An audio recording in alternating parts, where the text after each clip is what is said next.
It always plays a freaking second time before I can get to it. Hey, hello, how do you do? Shady Doorags here. How you guys doing? All right, let's make sure, first of all, that you guys can hear me. Testing, testing. How y'all doing? Audio sounds good?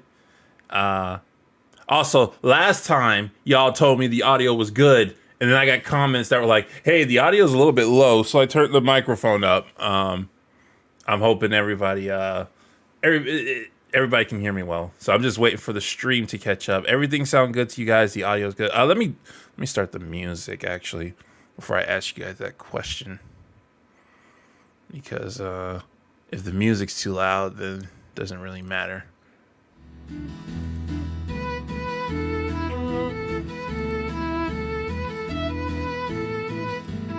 Okay, the music's loud for me. Let me turn it down for myself.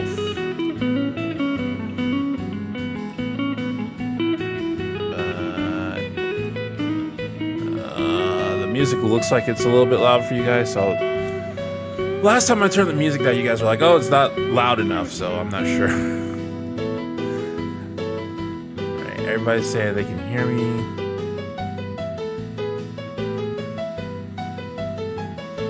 It's extremely odd seeing your face and not just your avatar. Well, you would have to watch certain videos. All of my videos that I put like a ton of editing into, I use my avatar.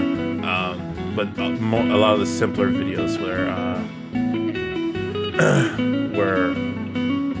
I use my face in a lot of the simpler videos. So everyone's here. It looks like everyone's here. We're all here. Yep, every single person that I expect to be here is here. Yep, that sentence made sense.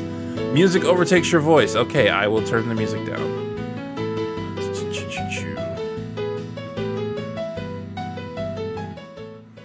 Music's a little loud for me too, so turn it down for myself. I'll also turn it down for you guys. Oh, I could just do that, yeah, that'll work. Okay, the music still seems a little bit overbearing. Turn it down some more. Hopefully.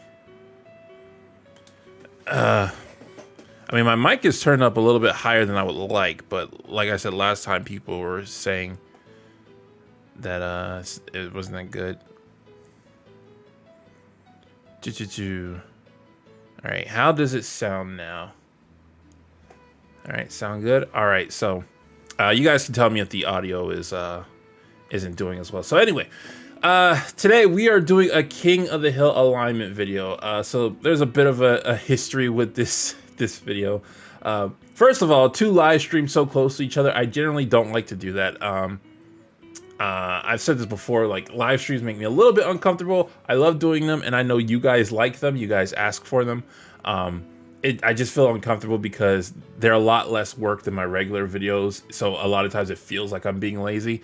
But if you guys like the videos, then, you know, and I like doing the videos, so well, why shouldn't I do it? But yeah, we're doing a King of the Hill alignment video. There was supposed to be a video last week. I released it, I think I released it Wednesday, but it immediately got copyright struck.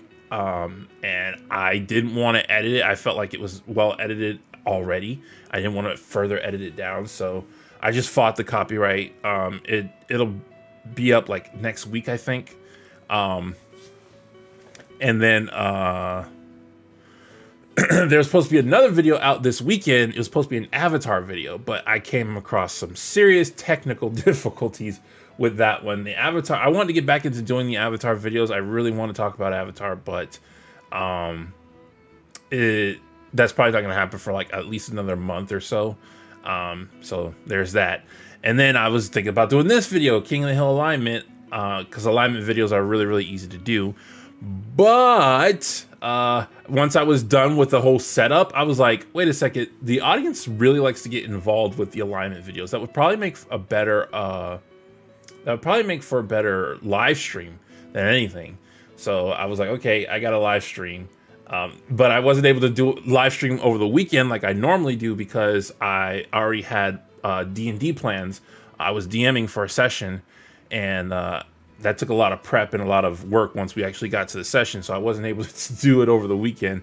So I don't like going a certain amount of time without releasing a video. It's always something aching in the back of my mind. Can you do eyebrow dance? I don't know what that is. I'm guessing you mean move my eyebrows. Hey, Shady, found your channel a little while back. Love your vids and you're a chill guy. Thank you very much. So as per usual, I will be looking at chat. I always look at chat. Taking you guys' thoughts into consideration. Is slow mode on? Because last time I highly needed slow mode. Let me check. Let me see if slow mode is on. Yeah.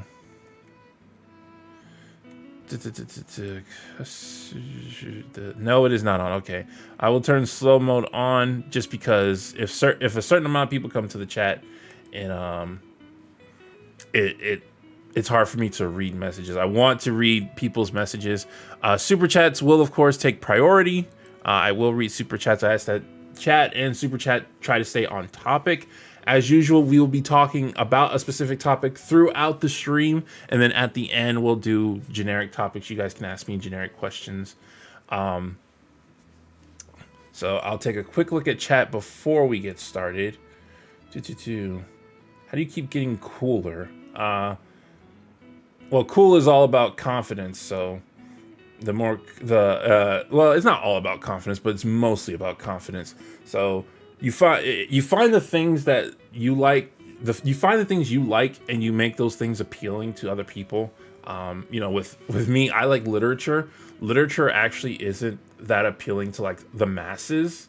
I just found a way to make it interesting via YouTube. You know, get a cool looking avatar, get a decent look about me. People always said I look good in shades and doorags, so that was the theme I went with. I took the lessons about writing an essay and I applied them to videos, and then I said, well, it also has to be entertaining. So, so if you want to get cooler, really, it's just confidence in what you like, and then try to make that thing you like appealing without losing the love it has.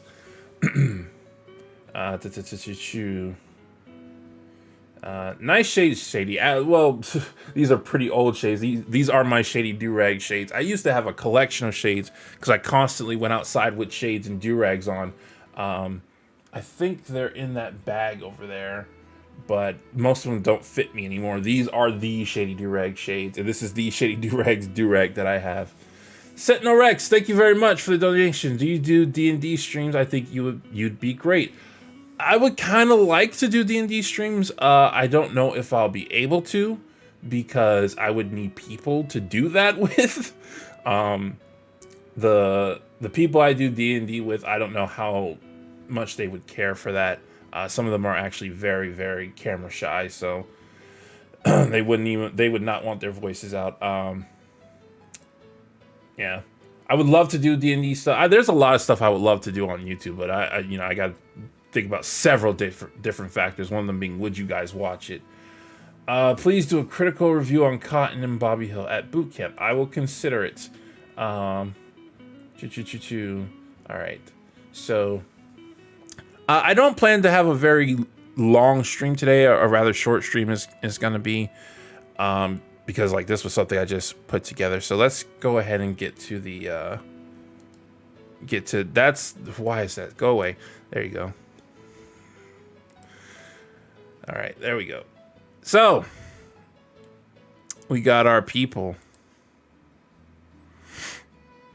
Yeah, almost at 100K. I'm hoping for 100K before 2022. I will feel very accomplished if I can get that before 2022. Like, I will feel like even though I'm doing full time right now, if I get to 100K once I get to 100K, it'll feel like the dream is set, because it's been my dream for a while to be a YouTuber.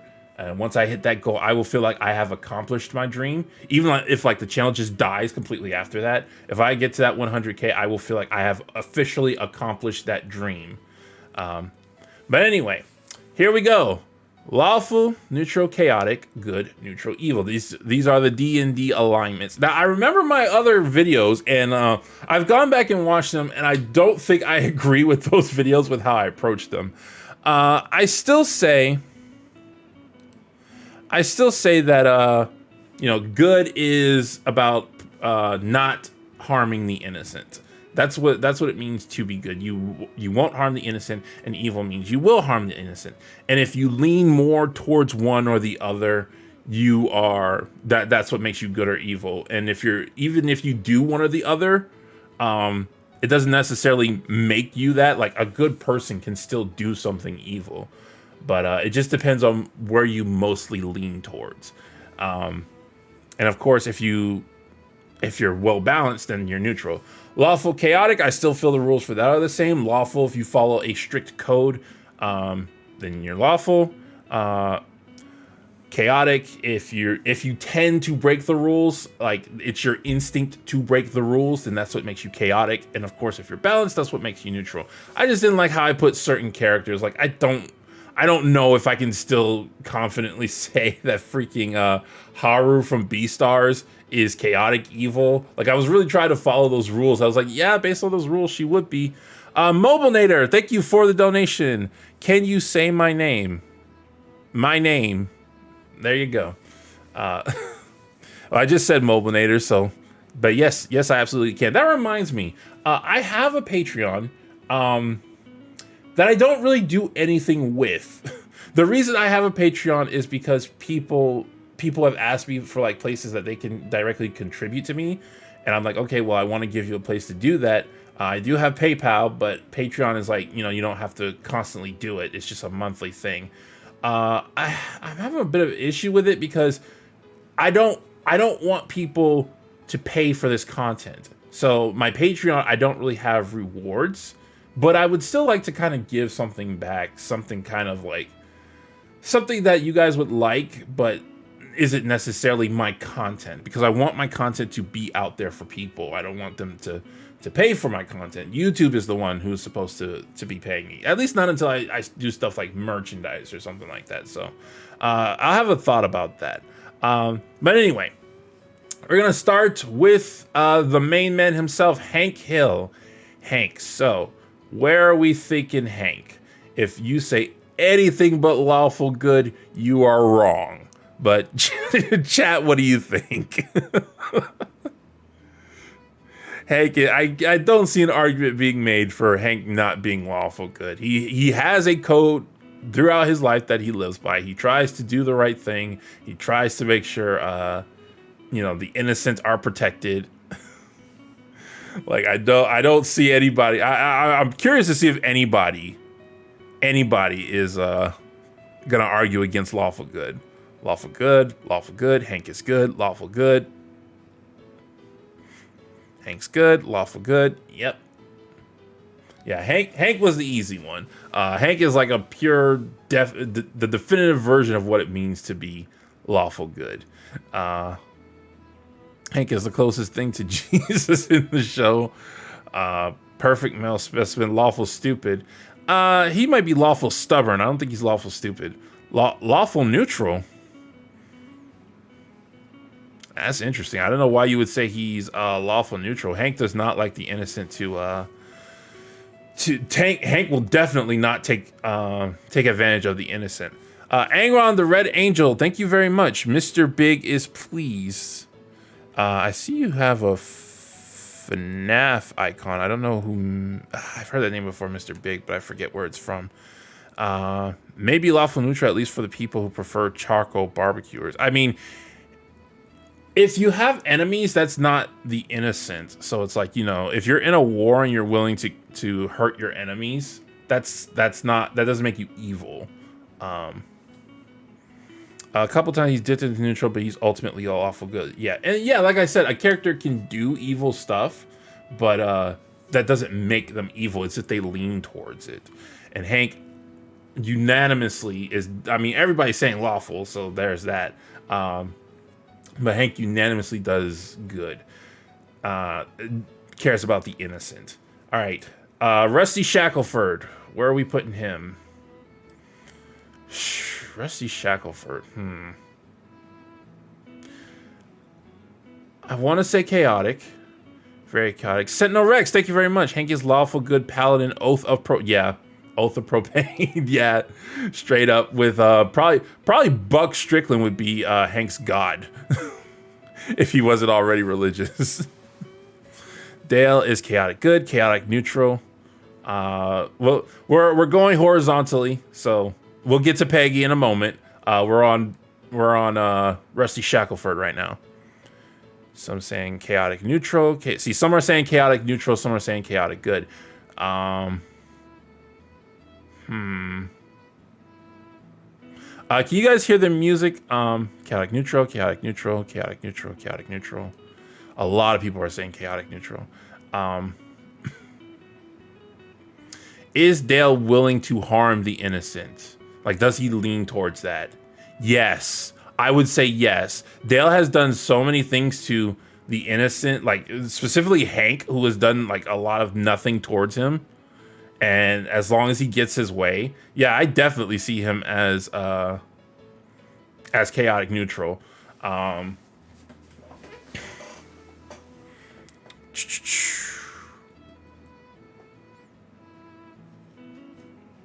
Yeah, I think that's just the best spot for him. Bill, I think is good. He's in the army, so that tempts me to put him in lawful, but I think he's more neutral good. One thing I wanted to say about Dale was that there was that episode with his kidney where they explicitly said like Dale would not donate his kidney to a child that was dying. He ultimately did, but that was because Hank had already pushed him into a position to do so. But anyway, Bill. I think he's neutral good. How do you guys feel? Neutral good. I think he's neutral good. Bill is neutral good. Neutral good. We're on Bill right now. Rapper. Get to Boomhauer in a moment. Bill is good, but he's still pretty creepy about Peggy. Dale ruined Hank's lawn, but sacrificed himself sort of to the red ants on Bobby. Yeah, that's true. That was he saw Bobby as more innocent, but he still like did an evil thing to Hank. Neutral chaotic. I think you might still be on Dale. Bill, I do not see as neutral. Bill is he does a lot of things for other people when he thinks he's helping other people. He's easily coerced to either side, so neutral works. Bill, I don't see Bill being easily coerced towards evil. I've seen him do evil things, but awful neutral for the reason that he wants his friend's wife, but won't go very far with it, so he's not evil. Well, wanting something is very different from acting on that want. You're not evil for wanting to do something evil. You're evil for acting upon it. Some people are saying true. I didn't think Bill would get this much splitsy. Some people are saying like he's more neutral than good. Some people are saying true neutral. Like most people are saying neutral vertical, but they're split between good and neutral in the horizontal. Lawful neutral. Some people are saying lawful neutral. Really, Bill? Like again, I know he's in the army, but I don't see him as lawful. All right. Well, Bill's one we'll come back to. I feel pretty confident about neutral good, but we'll come back to him since people really seem to want to talk about it. Boomhauer. I feel Boomhauer's good. I feel he's in the same as Bill, actually. I know he's a Texas Ranger, but that's pretty much a retcon at the point. they revealed it at the last minute, and you don't see Boomhauer following the standard rules. I think he's the same as Bill. He's neutral. He's willing to follow rules, but he's also willing to break them.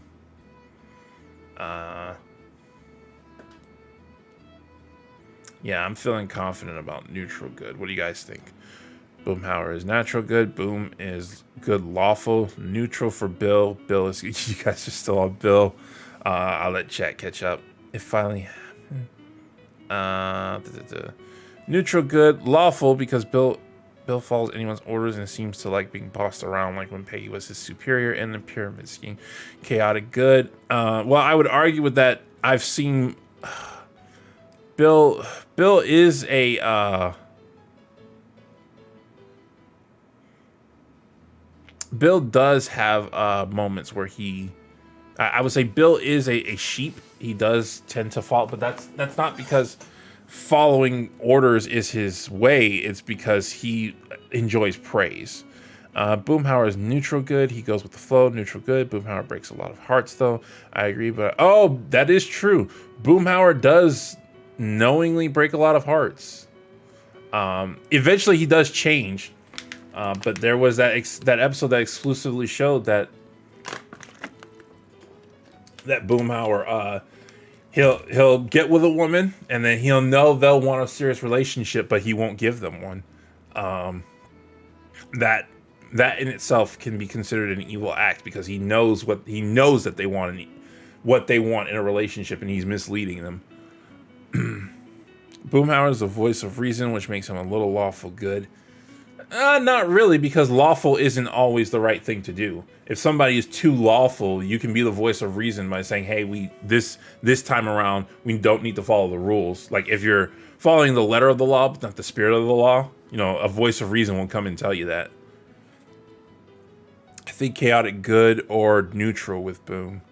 Boomhauer is either lawful neutral or true neutral. I did not think the top 4 would have this much disagreement. Maybe with Dale, but a lot of people are giving different opinions on Bill and Boomhauer. That is interesting. Some people have made a good case for true neutral. A lot of people are still on Bill. We will come back to Bill, guys. We'll come back to Bill.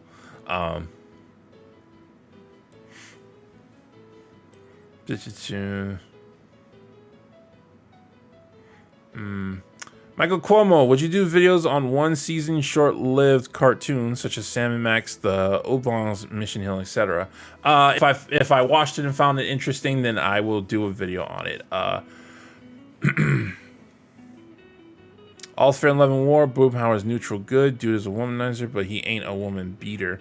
Well, a woman beater wouldn't put him into neutral. It would put him into evil. But he does.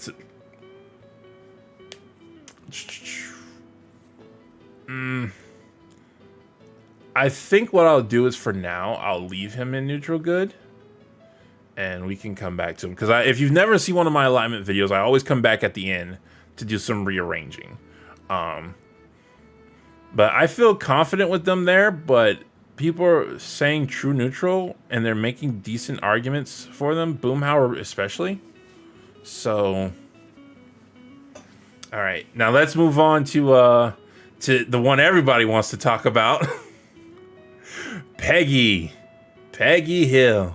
Peggy Hill. Let me guess. You guys want her down here.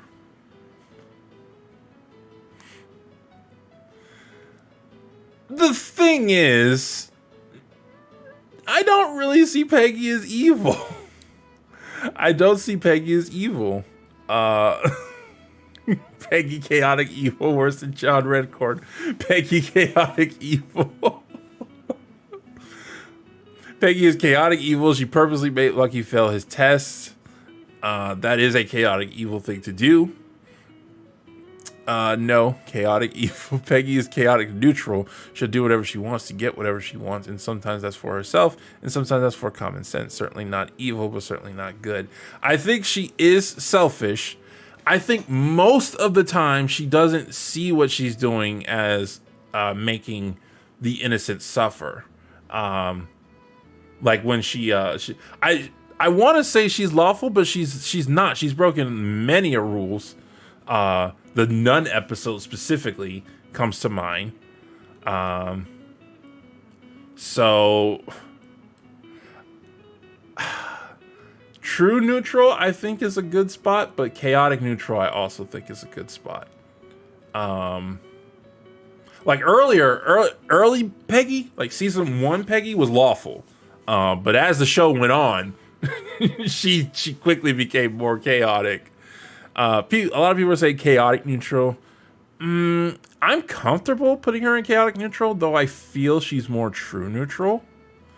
Peggy is true neutral with evil tendencies. See, I feel like that's true. Like, she's true neutral with evil tendencies and chaotic tendencies. Chaotic good. I don't think she's chaotic good. I don't think she's good. Because she has been shown willingness to hurt others if it means she can get away with it. But she's not, I don't think she's heavily enough leaned in that direction. Like I said, like somebody mentioned, the Lucky episode is a primary example of that. When she stole that kid from Mexico, she didn't mean to steal her, but she wasn't willing to own up to what she did to make things correct. She's very selfish in that regard, so that's what I'm saying. I can't call her good. She is incredibly selfish in a lot of things.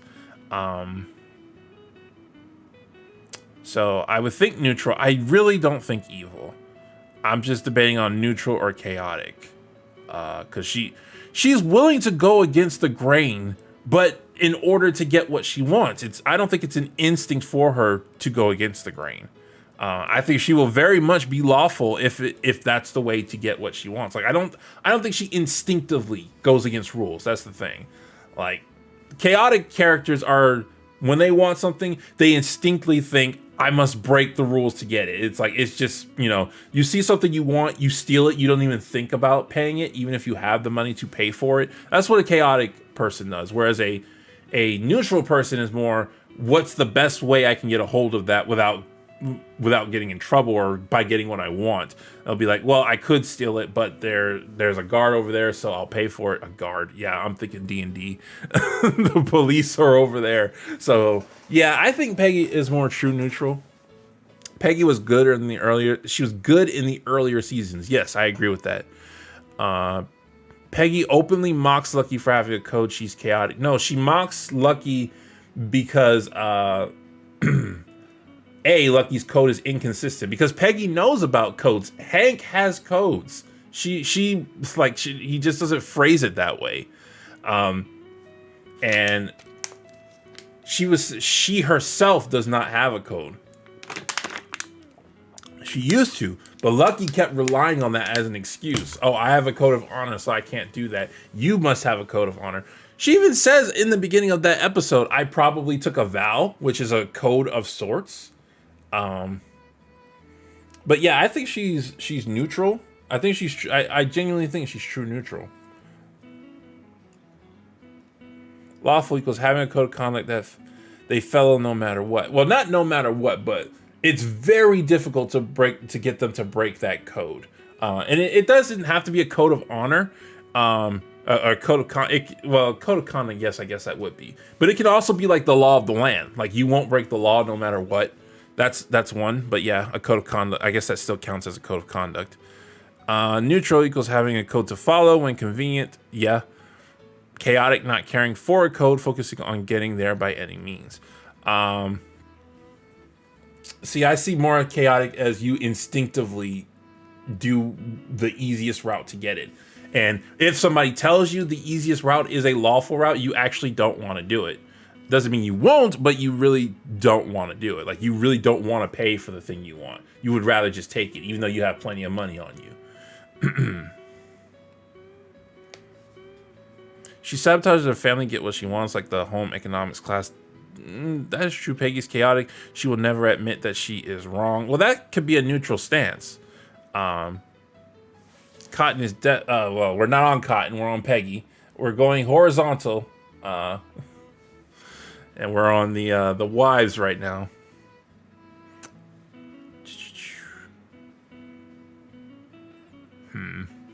All right, so we'll revisit Peggy. Well, we're gonna revisit all of them, but I'm still feeling true neutral. Like, I'm still feeling true neutral. All right, the other category I'm sure people really want to talk about. Nancy.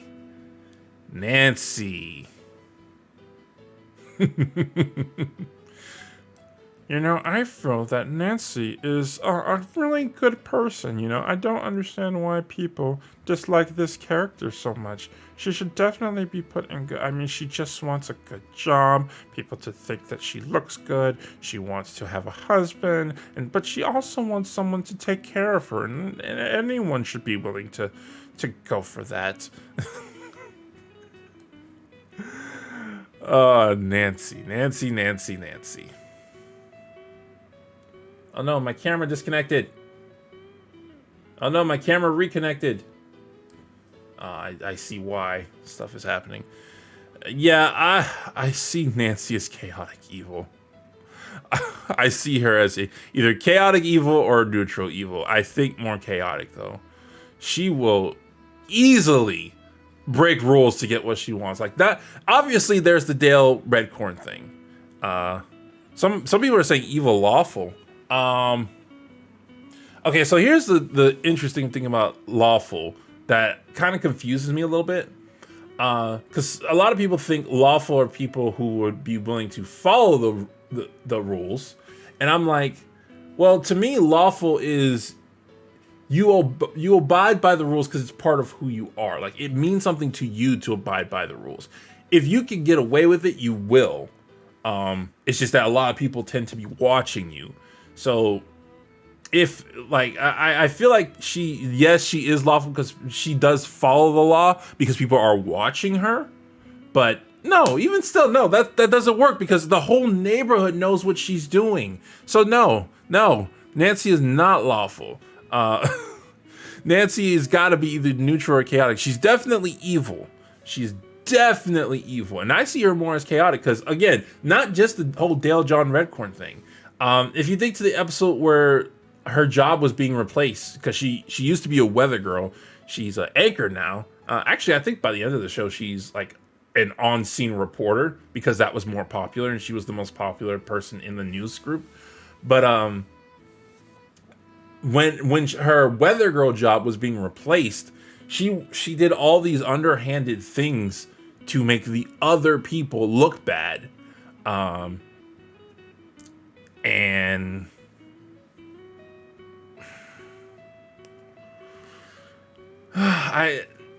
you don't need to look past. There's that one episode. I haven't seen it in a while though, where she leaves she goes to some kind of city and she does a really good job there, but I can't remember exactly how it went down. But now Nancy is definitely self-serving, 100% self-serving. So evil. Nobody's gonna argue evil. Nancy does Dallas. Is that her time in? Yeah, I think that's the episode. I don't remember exactly what happened. I just remember like they were specifically talking about how evil she was. But I think, yeah, we can all agree she's evil. We're just disagreeing on whether she's neutral or chaotic. I'm gonna lean towards chaotic. Just she instantly jumps the gun on what she wants. You should make a Nancy video. A lot of people want to see a Nancy video. All right, so Min. We're doing Min now. Why is Min before Kahn? Because Kahn isn't part of the main four. And I wanted my square tiles to look neat. I probably should have put... I also wanted all of Hank's family on the left side, so it was important to me. But anyway, Min. I used to think Min was lawful. But as the show progresses, she likes to partake in the scandalous stuff. And she's willing to go weird routes to do it. I want to say she's neutral good. Like, I don't see her doing a whole ton of evil stuff. Yeah,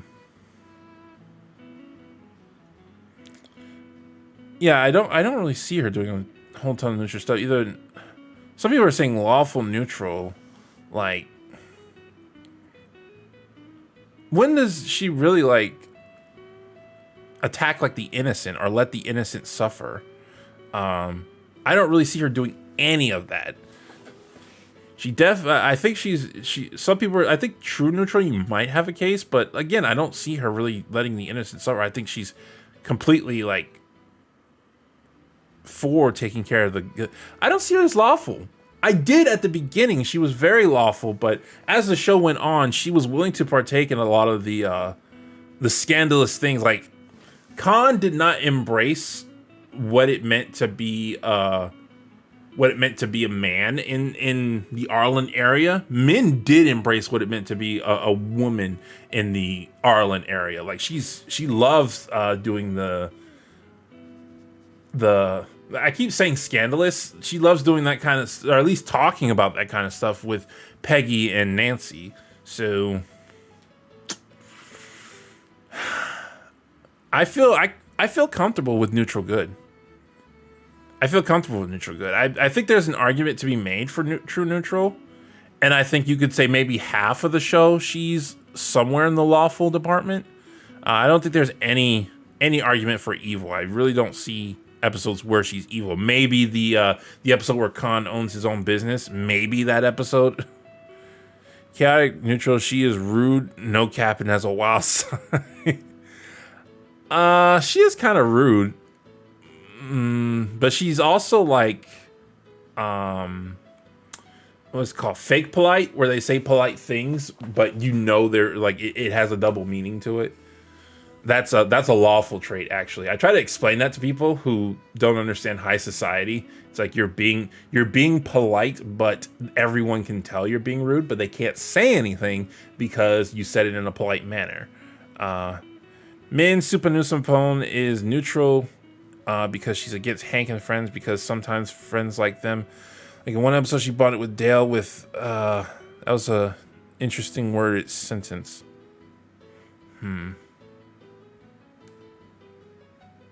So I think I'm gonna leave her in neutral good.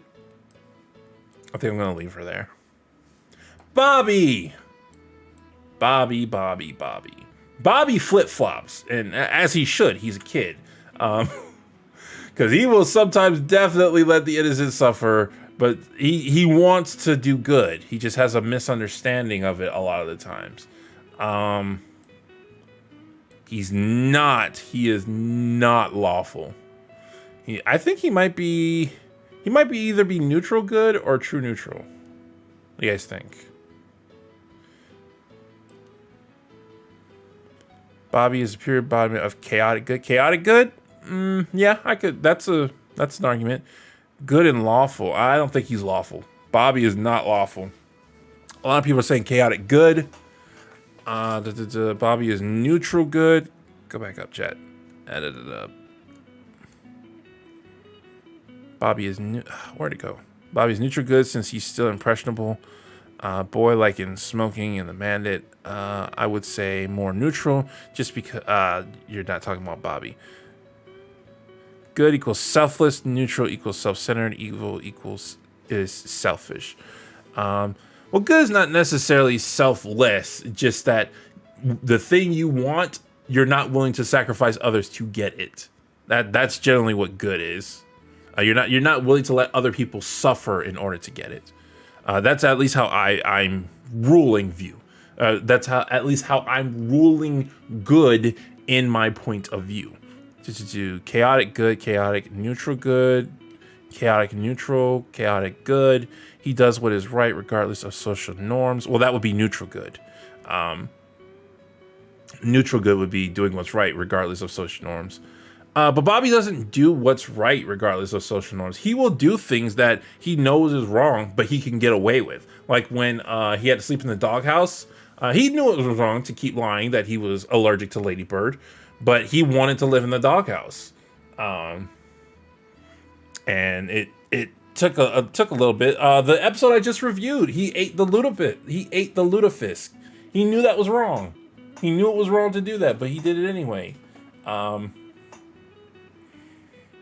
yeah, I can't say he's pure good.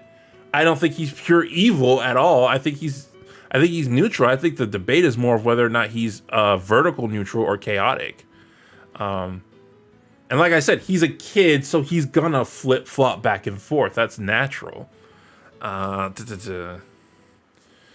Neutral good. True neutral because he never solidifies himself into a category. Some episodes. Yeah, that's a good excuse for him to be true neutral. He never solidifies into any category. He's done lawful things. All of these have probably done something in the category, but Bobby is evenly spread. He has evenly done lawful things to chaotic things. He has evenly done good things and evil things. I think a lot of people are upset that he's next to Peggy, who has done a lot worse than Bobby.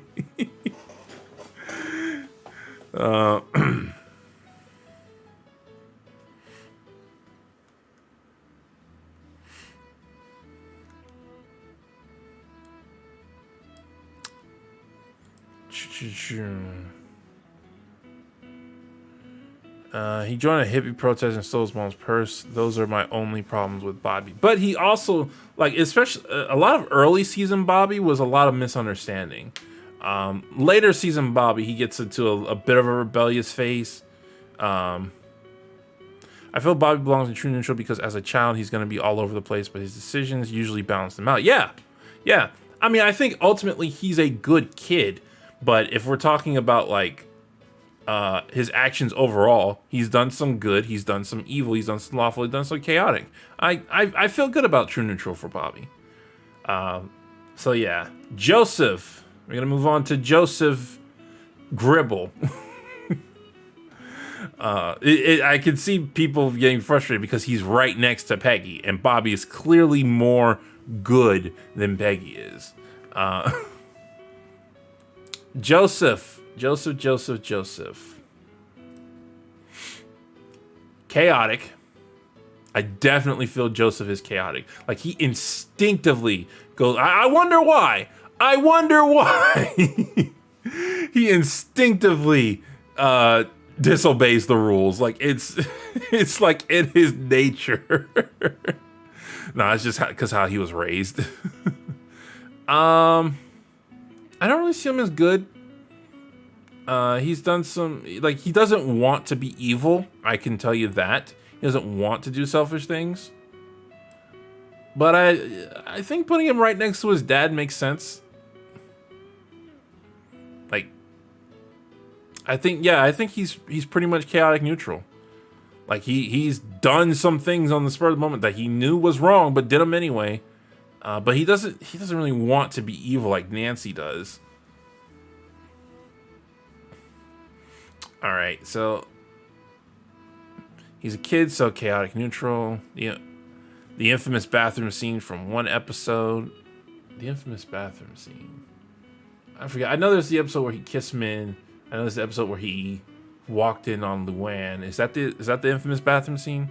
I would say Bobby is chaotic neutral because he does this. Bobby.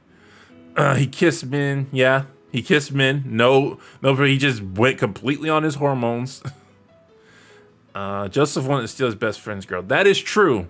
They were all going through it in that episode. Joseph's hormones were just out the window in that episode. But he's Dale's son, so he doesn't trust authority. I can see chaotic neutral. I feel comfortable with him there. I feel very comfortable with him there. Connie Kahn Jr. Lawful. I think she's lawful good. Connie, I think, is lawful good.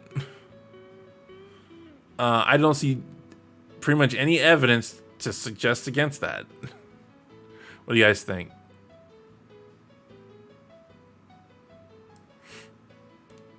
Connie, I need you to line up, please. So you look nice and neat. Connie is lawful good to me because she always wants to help people. Yeah, she always wants to help people. That is very much true, and she always feels guilty when she's doing something she knows is wrong.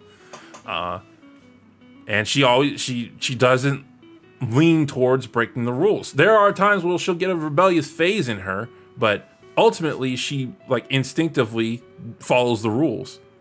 Connie is lawful good. She always tries to do what her parents want, even if she doesn't want to do it. Lawful neutral. Lawful neutral, really?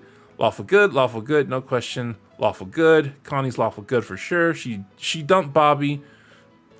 Yeah. Chat went too fast. I couldn't see it. She dumped Bobby. Come on, lawful neutral. I don't remember the the situation involving her dumping Bobby. So maybe in that episode she was doing something that wasn't right. But most of the time when I see Connie, like she's like, oh, we can't do this bad thing because it's bad or because it breaks the rules. Like that's usually her character. We can't do that because it's bad, or we can't do that because it breaks the rules.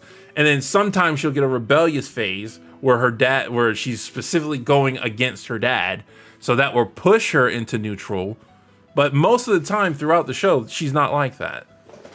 The worst thing Connie did was run away to go play bluegrass, which, yeah, that's like one time she wasn't being lawful. But she's a rebel within the rules. She does it her own way if she needs, but never goes out of bounds. I mean, she has gone out of bounds. Like somebody said, she specifically went to go play the bluegrass. She wasn't allowed to do that. Connie helped crash Dale's van. I think they all helped crash Dale's van, and they all lied about it. But I'm too comfortable with Connie being lawful good. I would not feel comfortable putting Connie in any other spot. I just strictly see her as lawful good. Luann Platter, who eventually became Luann Kleinschmidt. Luann.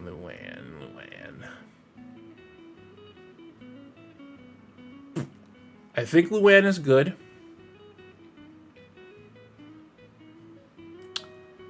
And I think she's neutral. I think she is neutral good. What do people think? I'd say chaotic good. She's naive. She's trying to do what's right. But more often than not, she doesn't know what she's doing. Lawful good, no question for me. I have an example when her parents went off the deep end in the episode where she didn't get into college or whatever. Oh, no, that you're talking about Connie. Luann is chaotic good. A lot of people are saying chaotic good. I was thinking neutral good, but a lot of people are saying chaotic good. Luann is true neutral. She means well, but due to her naivety and her family being a mess. I mean, if she means well and she sees her actions, because there are people who mean well, but they see their actions are hurting people, but they're like, well, ultimately this is for a good cause. That to me is still evil. Luann doesn't really see her actions are still hurting people most of the time. So I think ultimately she is good. Like, I don't think Luann ever wants to hurt anybody in the show.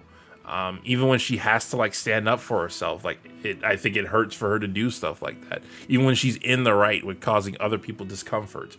So I think she is pretty much good. Chaotic or neutral is debatable because I think she's willing to be lawful if she understands the law. If it's explained to her. There's the trick-or-treat episode where she specifically went trick-or-treating with Hank just because she wanted Hank's approval. The whole episode, she was like, trick-or-treating is evil, and that was a lawful thing, and Hank was like, no, I'm going trick-or-treating, and then she caved in because she wanted Hank's approval. So I'm definitely comfortable with her being good, but I think it is debatable whether or not she's neutral or chaotic. I feel like Lou is definitely pure neutral. She's just extremely easy to switch from one side to another. Call her smart or pretty immediately. She seems to listen to you. Maybe lawful neutral. Well, I don't think like getting angry at people determines whether or not you're good or evil. Like Luann doesn't want to hurt people. She doesn't want other people to suffer because of her actions. She doesn't always see that they're suffering. But she never wants that to be like the intent of what's going on. I think she is naturally a good person.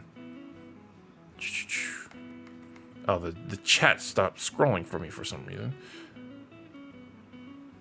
Well, Doc Holliday, we are going to come back to all the characters and talk about them. I would like to classify them, though. But I think I'm comfortable with Luann being in either of these spots. I'll leave her here for now. And like I said, we're going to come back to all of them. All right, everyone's favorite character, Jahan Redcorn.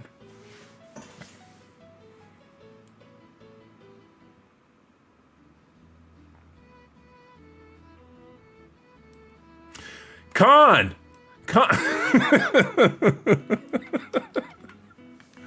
Okay, John Redcorn, what do you guys think?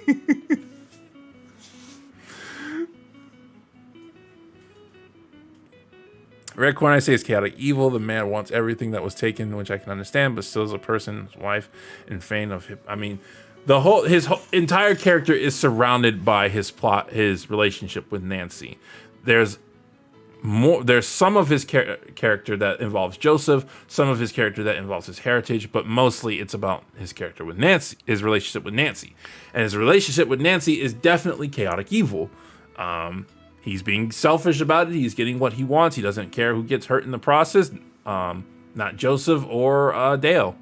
Not the people who are uncomfortable around Dale and Nancy. Like, he doesn't really care. In the episode where he was trying to get his band a gig, he was very manipulative about it. Neutral evil. He was a victim, so he should be neutral good. Joking. He helped out with Bobby that one time with the teenage cult, but he's usually chaotic evil. Send him to the Shadow Realm. All my homies hate John Redcorn.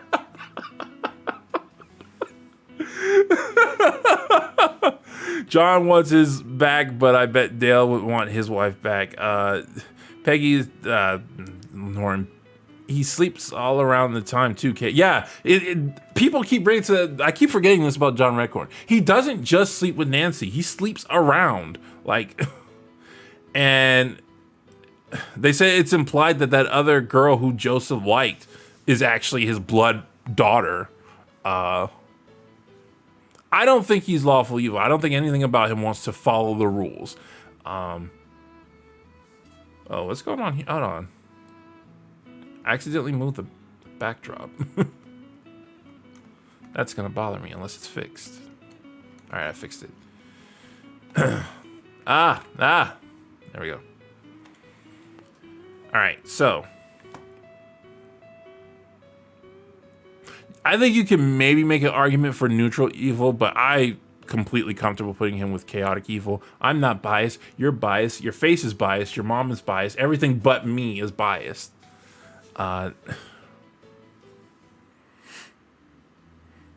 Neutral evil is worse than chaotic evil. Chaos shouldn't be an excuse for Redcorn. Does whatever he wants. Screw the consequences. John Redcorn is lawful good because he follows a strict code, and that code is strange taming. I don't think he follows any kind of strict code. Like, he talks about what his people does, but I don't think he follows it. Implied she is his daughter. I haven't seen that episode. A lot of people have just told me about it. I need to rewatch. I need to watch that episode where Joseph has a crush on that girl. John Redcorn thought about it, and until it's too late. John Redcorn is evil, but he's very stern in his values. Is he though? He used the rules to get his land back. I don't think that's lawful, but he should get back to neutral evil. Nope, you're biased. I win. Bye-bye. He perceives himself to have a right, own, and unfulfilled, so he's not entirely chaotic. I see him as neutral evil. Pretty sure Boomhauer only sleeps with single women. Yeah, Boomhauer does not sleep with married women. Boomhauer actually has some values to him. Like, if he's getting married, he won't do frivolous things. He got mad at his brother for doing that.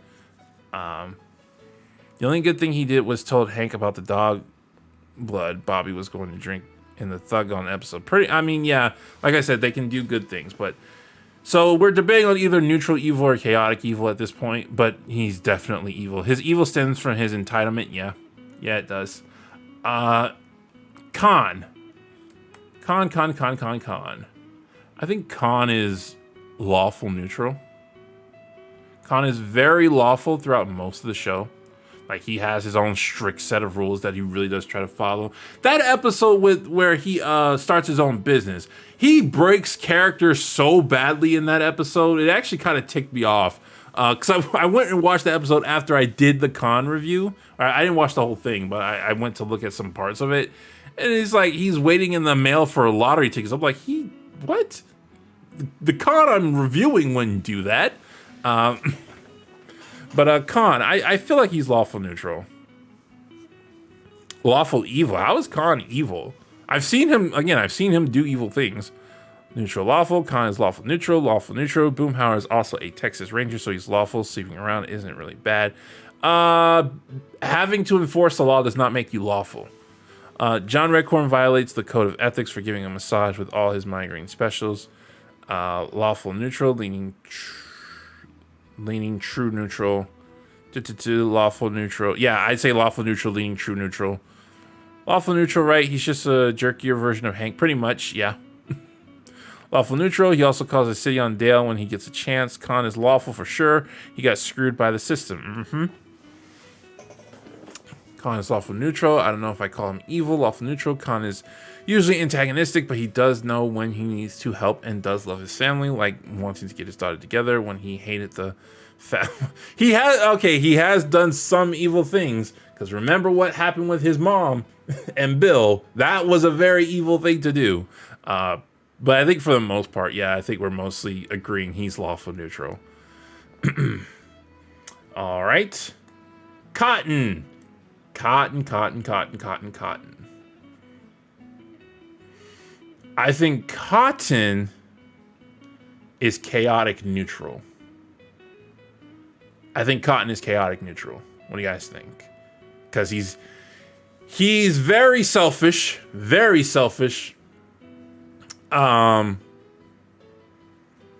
He's willing to do pretty much anything to get his way. But there have been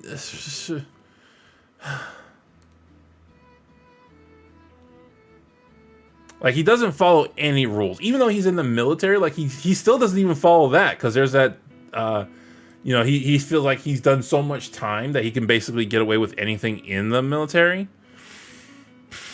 Lawful chaotic. Some people say chaotic evil. He's very, very selfish. And oh man, he's done so much evil stuff to Hank, Peggy, and I don't remember Hank's mom's name. But Hank's mom, he's done so much evil stuff. I think it might be justified to put him in chaotic evil. I don't want to put him in chaotic evil.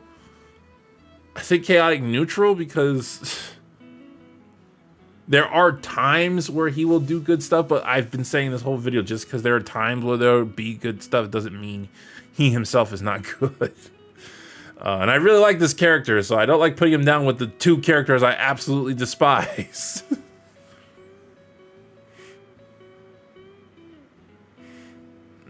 Chaotic neutral evil or chaotic neutral? Almost an hour late. Yeah. Can anybody give me a good reason why he's not evil? Like, he's more inconsiderate and neglectful than evil. I mean, he didn't mentally. Okay, there are moments where he mentally scarred Hank, but it could have been way worse. Hank just had a really good willpower in a lot of regards. You can make the argument that Cotton is to blame for that too, because he didn't baby Hank. He put Bobby in the hole for 3 days. Yeah, to toughen him up. He wanted to toughen up Bobby that whole episode. Lawful, I don't see him as lawful. He does whatever he wants. Like I said, even in the military, he feels he served so much time that he's done whatever he wants. He went to Bobby's school and kicked out the dude who was there. When he was told to do the Japanese thing with his son and go get a medal from the prime minister, he was willing to spit in the guy's face. Like, he was willing to do. That's not a lawful thing.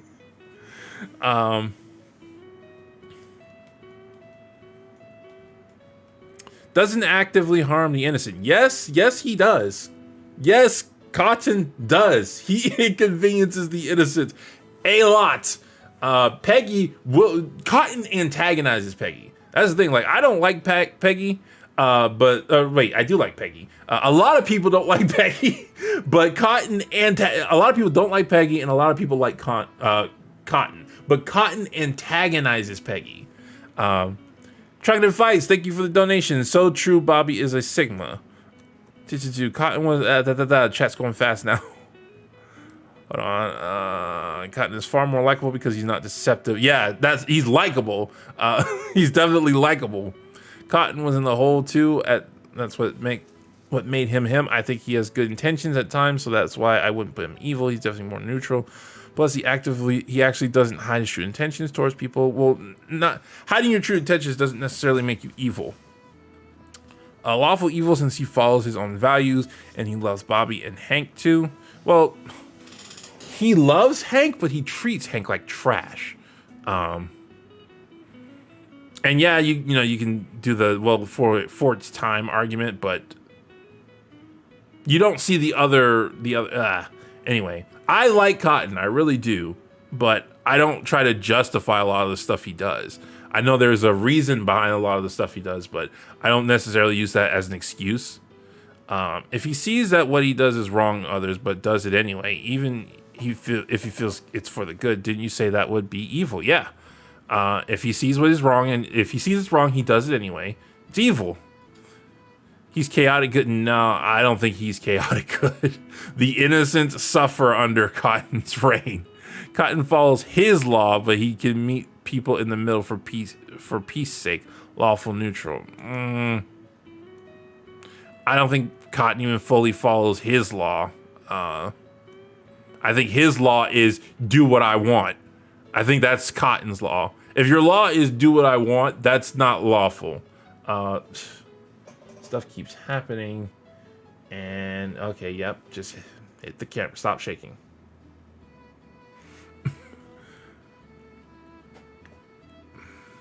A lot of people are making different cases. Okay. Something for Barton trying to let Peggy dance on his grave. Yeah, but would you use that as a definition of his character? Would you show people Cotton dancing with Peggy on his grave and say, this is what his character is all about? I don't think I would. I think that's a highlight of his character. I don't think that's what his character is all about. All right, so we're going to move on to Lucky.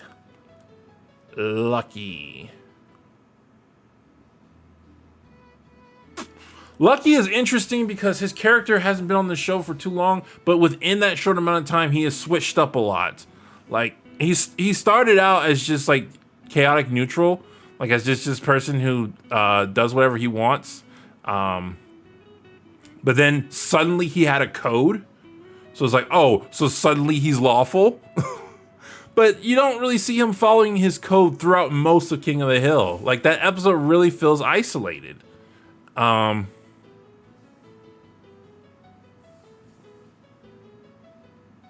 camera keeps disconnecting because people keep...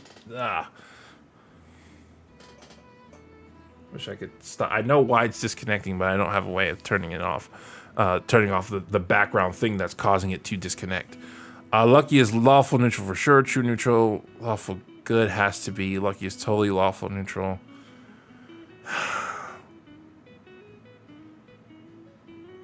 Has he done things that hurt others? Yeah, he has. When he sues people. I don't know if he knows they're wrong, but...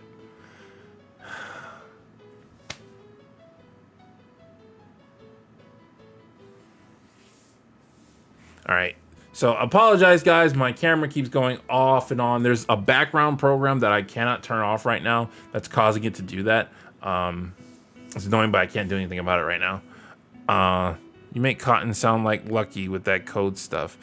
Well, Lucky's code isn't I do what I want, because Lucky says I can't marry Luann unless I have a GED, because that's his way of saying I'm good enough to marry her.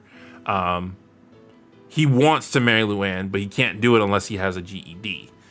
But again, even in that episode, like, his life was threatened and he didn't follow the code. So, I mean, you could say lawful neutral, but I feel like because that code just comes out of nowhere, like, it's really difficult for me to call him like, I would feel more comfortable putting him in true neutral. Just because he's all over the place.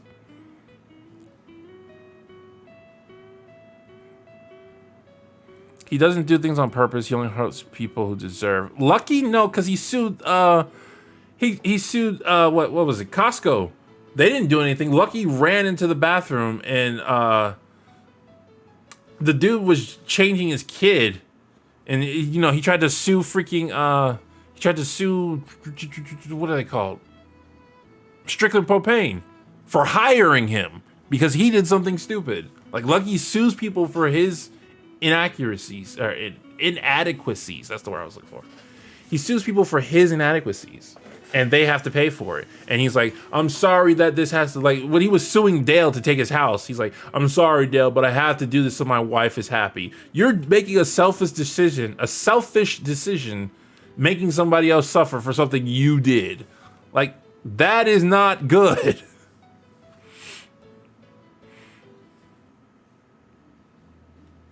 I think I'm most comfortable with him being in true neutral.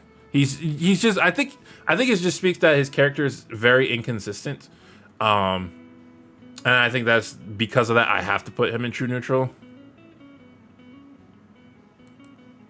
All right, so I'm gonna move on to Buck Strickland. Buck. Buck.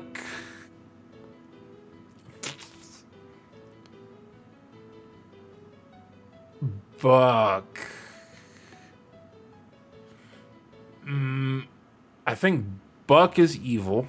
I think he is.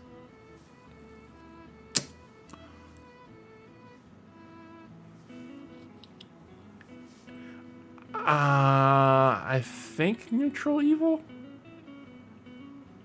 He will certainly break the rules if he can get away with it. But he tends to most of the time follow the rules because he's a businessman. But does he, like, I think instinctively, though, he looks for ways to break them. You could say either one of these and be accurate. Some people might say he's actually neutral, though, because... No, I don't think Buck cares about the innocent. I don't think Buck cares about the innocent at all. I'm sorry. Evil. I definitely see him as evil. Some people say lawful because he's a businessman. Some people say neutral because I would not say lawful. He tried to frame Hank for murder, and he does stuff like that a lot, where he tries to like cheat his way out of card games and stuff. I don't think he's lawful. I think he's just because he's a businessman, he has to constantly deal with laws and rules and regulations. But I don't think he himself is lawful. Wow, shading cursing. No, you're saying Buck. Yeah, I was about to say no. I actually, at my old job, my boss came to me because somebody was swearing up a storm, and she was just going to everyone as a joke saying, "Hey, no swearing." And she came up to me and said, "Hey, no swearing." And I knee jerked, and I had to calm myself down. I was like, one of the things that really gets me mad is when somebody accuses me of swearing, because like I try so hard not to, that when they accuse me of it, like my brain's immediately thinking they're lying on you. Do something about it. Defend your honor. But yeah, I think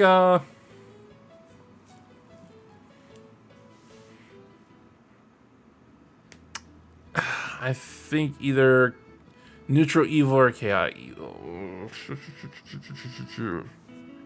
I think I'm comfortable with putting him in chaotic evil. Because I think he does, like, when he had to rescue Hank, his instinct was to do something underhanded. When he had to frame Hank, his instinct was to do something underhanded. When he had to get out of a card game, his instinct was to do something underhanded. Yeah, I think chaotic evil. I think he fits there.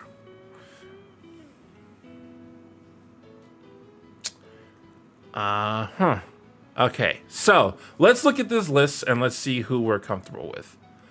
Lawful good, Hank, yes. Connie, yes. I am so happy with these two being here. Like, I think they fit this perfectly. Do any objections to lawful good? Like, do we think anybody needs to be taken out or added? Yeah, Cuomo, I know you're trolling me. Instinctively, when it happens, I get angry because I feel like somebody is lying on me and I have to calm myself down. Takes me about 10 seconds to do it. Yeah. So, are you going to do any other characters like Buckley? Bojack? Oh, I forgot Bojack existed. No, I'm not going to do any other characters. If your character didn't make it, it's because I secretly hate you. But yeah, lawful good. Do we see anybody else who needs to be a part of it, or anybody who needs to come get out of it? I'm pretty happy with these two being in it. People are saying no, nope. A lot of people seem to be happy with that one. Okay. True neutral. Not true neutral. Jeez, I skipped categories. Neutral good. All right, so Bill and Boomhauer were both the big contend. I think this is probably the most debated category. Bill, Boomhauer, Min, and Luann as neutral good. I like Luann as neutral good. I feel like that fits her perfectly. I think Bill and Boomhauer, it's debated. They could be neutral good, chaotic good, or true neutral. And the fact that they could be any of those three, this is the center point of those three. So I still think they belong there.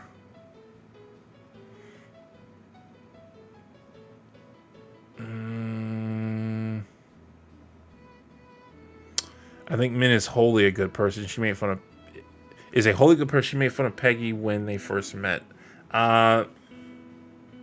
She didn't really make fun of Peggy. She was more so... Okay, the episode where they first met, if you're talking about the shoes thing, it was just a situation, and then afterwards she realized that she might have hurt Peggy's feelings. Then it was the Brown Betty. Again, she didn't realize she was hurting Peggy's feelings. She was just trying to be, like, hospitable. And then it wasn't until the very end of the episode where she, like, actually insulted Peggy, where she was like, "Oh, you guys will eat anything," because she fed her rabbit stew. Bill is so chaotic good. Bill is chaotic good. Bill doesn't instinctively break rules, though. Like, if you're looking at how I've defined chaotic in the rules, he doesn't instinctively break them. Like, he will follow the rules, or he will break them from time to time. But I think he ultimately Bill just wants to be valued. I think that's the core of his character. He's lost a lot of his value, and he wants to be valued. And the way he does that rarely, if ever, involves hurting other people. I've seen episodes where he, like, helps. He helps a lot of people. Or, like that episode where he and Boomhauer helped that bird. The dude stole a tank as a cry. No, he stole a tank because he was drunk. That's not his natural emotional state of stealing a tank. He wouldn't have done that if he wasn't drunk.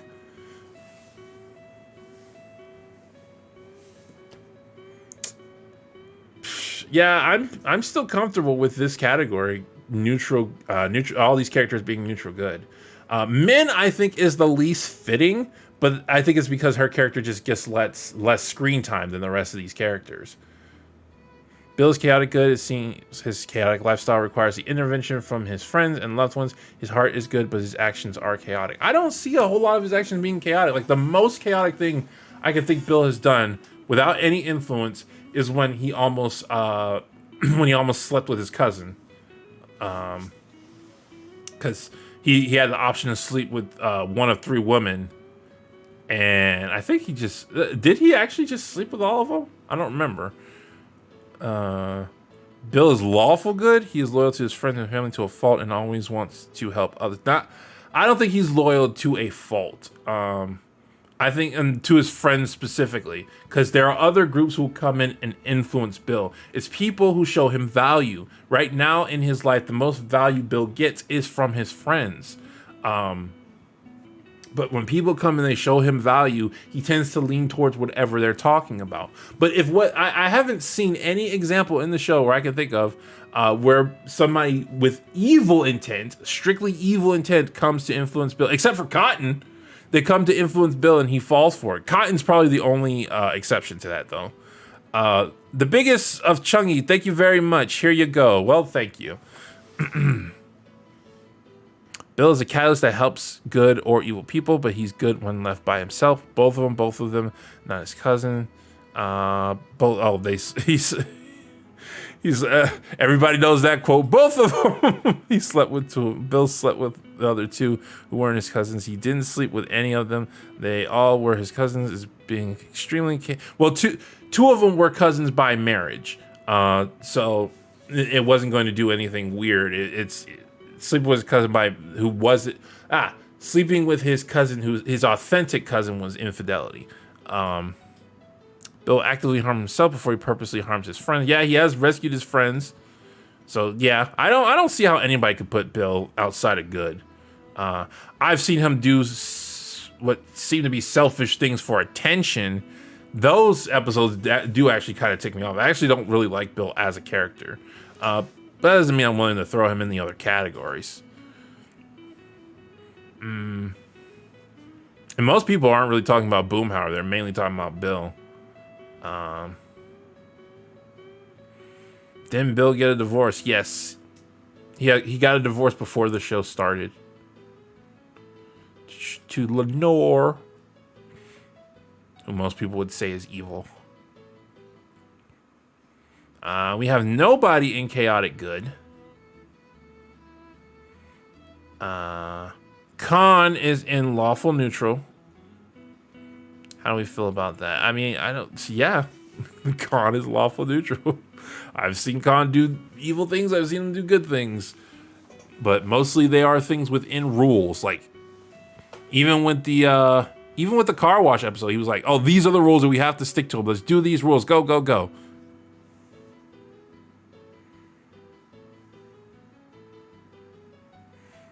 Bill has not moved in on Peggy. Bill has never moved in on Peggy. In fact, the episode where Peggy showed that she might like Bill, he ran away from it because he didn't want to do that. He does do weird things because he's attracted to Peggy, but he's never like moved in on her.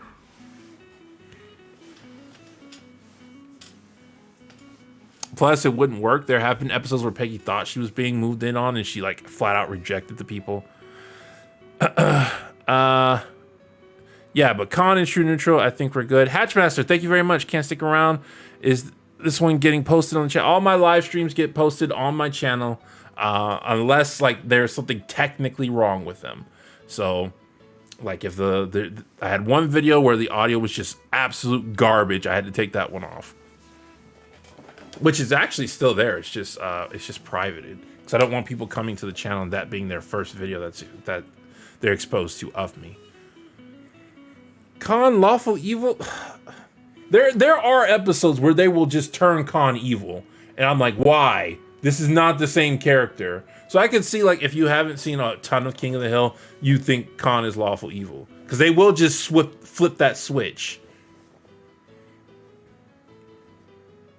There was a time Bill watched Peggy naked in the fort. I've never seen that episode. I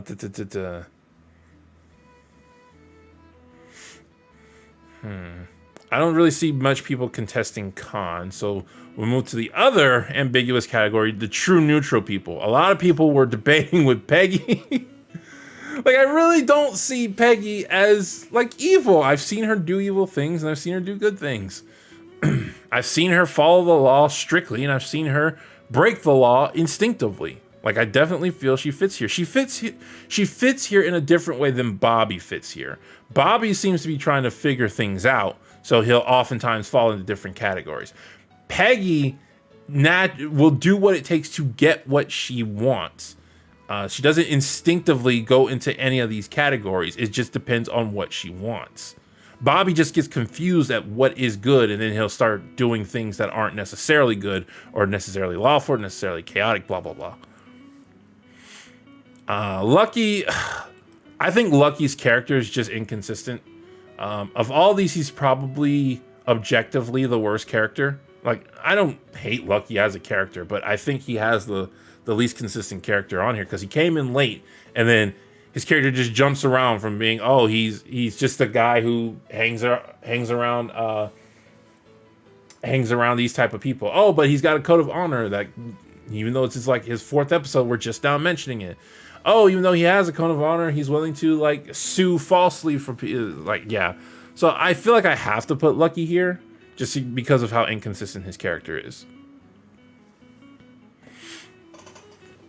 I don't see how Peggy's neutral. To be honest, she often does things for her own desire. That's what neutral is. That is what neutral is. You to accomplish your goals, you do what it takes. Lawful means you instinctively follow the rules. That's just how your mind tends to work. Chaotic means you instinctively break the rules. Good means you don't allow the innocent to be harmed for what you want. Evil means you instinctively hurt the innocent to get what you want. Peggy will do what it takes to get whether that's defending the innocent, harming the innocent, following the law, going against the law. She is a selfish person. She's a selfish person throughout. How does Bobby being the reincarnation of Lama Sanglug factor into his alignment? I mean, I think a Dalai Lama would want to be true neutral because that's balanced. Peggy stole Bill's flag for Bobby's speech. Evil act, good intentions. Chaotic, neutral.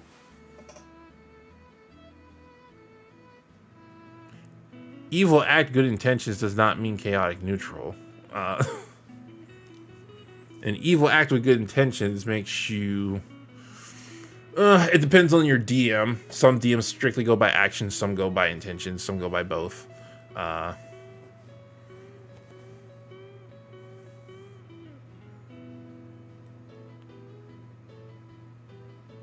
Some people are really just set on Peggy being chaotic. I don't see it. I'm sorry, I don't. I've seen, again, I keep saying again, that's like the 70th time I've said again in this video. I've seen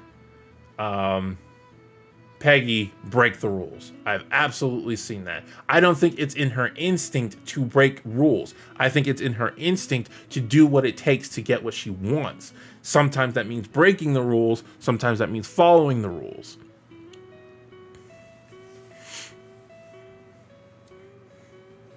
So yeah, I'm not really seeing a good argument for that. Chaotic neutral, Dale and Joseph. I think people will be fine with that. You know, Dale is pretty selfish, but he instinctively breaks the rules to get what he wants. And Joseph is his father's kid. Hey Shay, I just wanted to recommend you this awesome animated movie called Bojack. Peggy does whatever she wants. Chaotic neutral. No, chaotic neutrals don't just do whatever they want. Chaotic neutrals tend to have a distaste for rules. Like, it's difficult to get a chaotic neutral to dress up in a suit. What they want is the chaos. That's what they enjoy, the chaos. They enjoy the lack of order is something they enjoy. A truly selfish person, doesn't matter if it's done in an orderly way or a lawful way, they're just trying to get what they want. Whatever route they want, that's the route they will go.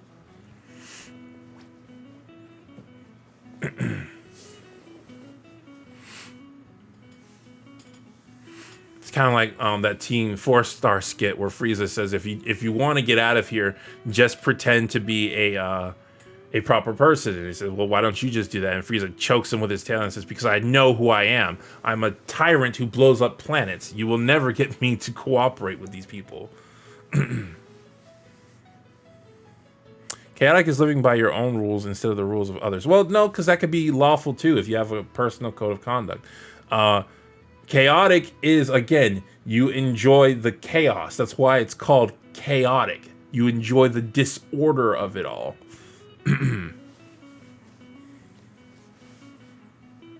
Joseph being chaotic neutral. He didn't do anything wrong. Yeah, Joseph is in chaotic neutral. And so is Dale. Well, he didn't do anything wrong. No, Joseph has done plenty wrong. And we have no one in lawful evil, no one in neutral evil. All the evil persons fell into chaotic evil. How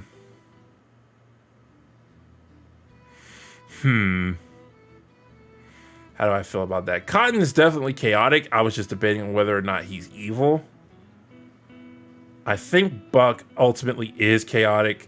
I've seen too many times where he jumps the gun to where he wants something, he'll immediately jump the gun to getting it via a bad route.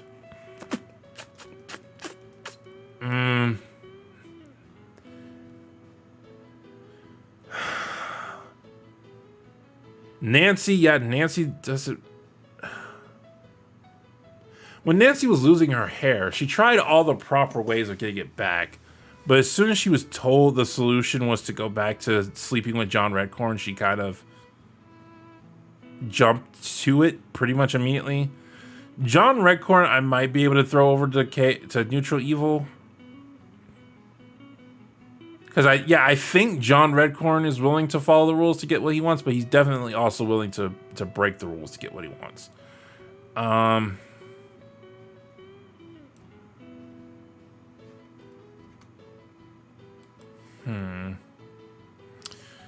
John Redcorn should be neutral evil. Yeah, I think that's actually more fitting of him. It's not that John Redcorn instinctively breaks rules. It's just that the lawful way usually doesn't work, so he has to be chaotic to get what he wants. But he's definitely willing to let other people suffer because of it. Buck and John are neutral evil. They don't cause unrest for sadistic enjoyment, generally just selfish, and don't care about impact to others.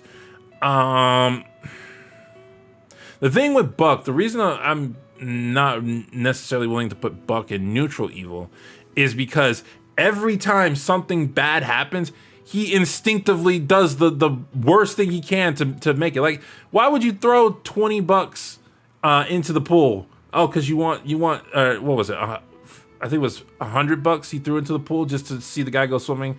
He owes people money, so he wants Bobby to run in there screaming, "My daddy's having a heart attack."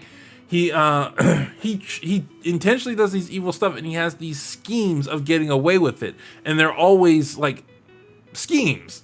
Like, they're always stuff he's not supposed. They're always against the rules of what he's doing. So I feel more comfortable putting him in chaotic, even though yes, he is willing to be lawful. His instinct is to go about the chaotic route. He even gets mad when things become a little bit too orderly.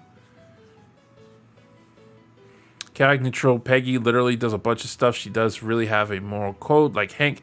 Because of her prideful nature, she has put her family into unnecessary litanies because of it. A lot of people are saying chaotic is just do what you want. To me, that's not chaotic, because what you want can be of a lawful standard. Chaotic is you have an adverse against order. You like to break the rules. That is your instinct to do. When you want something, you instinctively go about the way you're not supposed to do it to do that thing.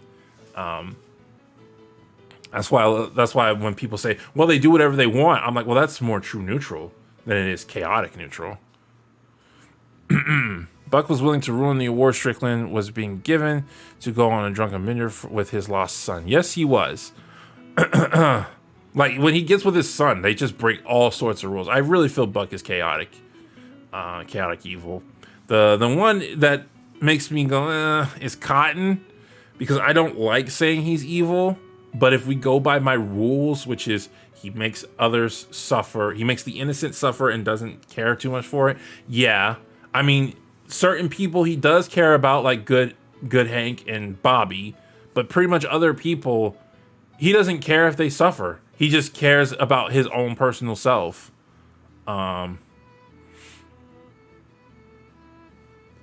I can't really justify putting him anywhere else. You know, I said before I didn't like that I put Haru in chaotic evil, even though I was being a strict rule follower, but yeah. By this definition of chaotic, Cotton doesn't enjoy chaos, so he shouldn't be chaotic. You say Cotton just does whatever he wants, so he should be neutral. Cotton likes order, even if it's his. No, Cotton does not like order. Cotton does not like civilized stuff. That's the thing. Cotton prefers his own. He doesn't just prefer his way. He prefers his way is strictly chaotic. Like, that's what he likes. If he has to be orderly in order to get something, he doesn't like it. Like when he was selling the German guy's canoe.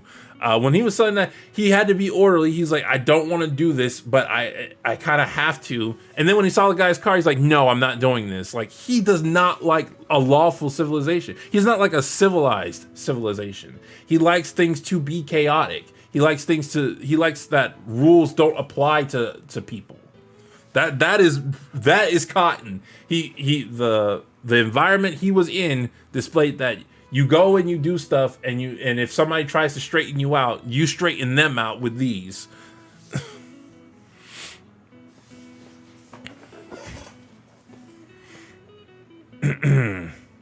His way is his way in the moment, even if it contradicts him for just a moment ago.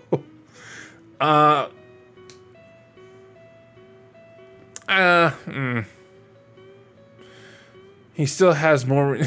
Yeah, I'm scared to say certain words because it's freaking YouTube. Like, a lot of people love to say I'm base. I'm like, well, I do have certain fears. Cotton is a strict Christian.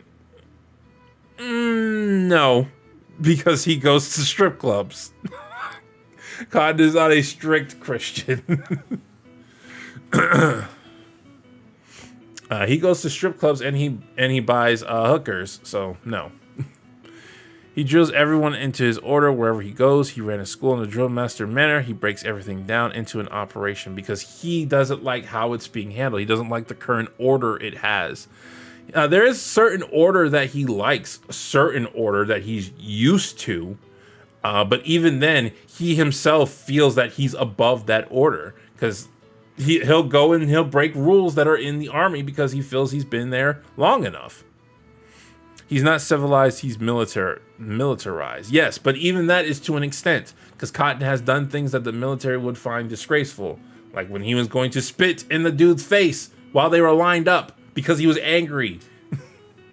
While they were lined up in Japan, he was going to spit in the prime minister's face because he was angry. What was the reasoning for Nancy being in chaotic instead of neutral?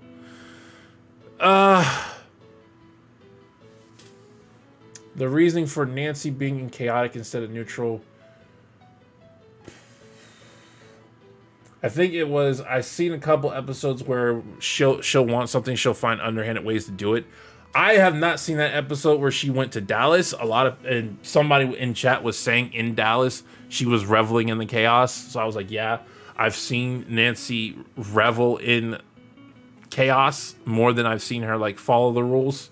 I've never seen Nancy follow the rules. I just want to recommend you. Yeah, Norris, you keep saying that. I'm trying to stick to the topic at hand. And at the end of the stream, that's when we can talk about general stuff.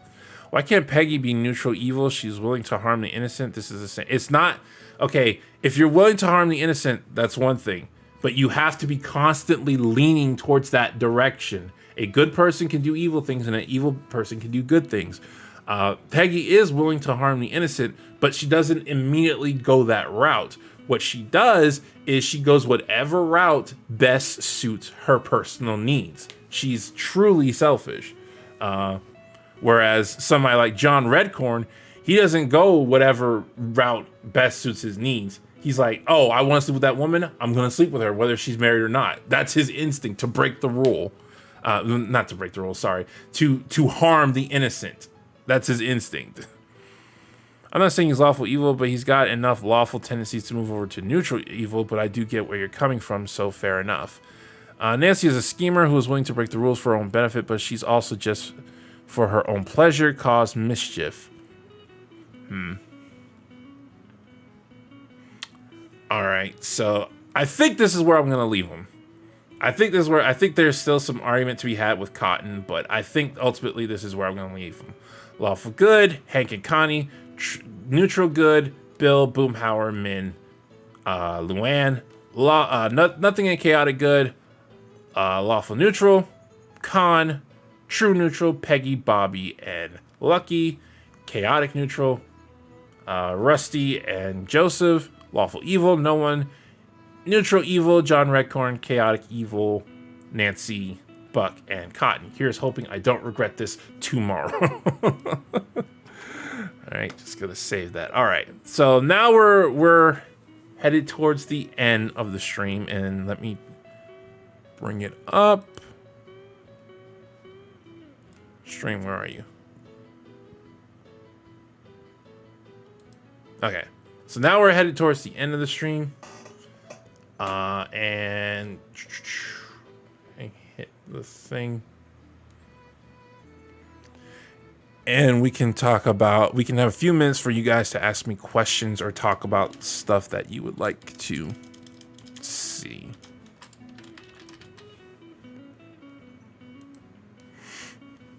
So if you guys got any questions, go ahead and ask them. How long have we been streaming? Feels like it's only been an hour or so. An hour and a half. Okay.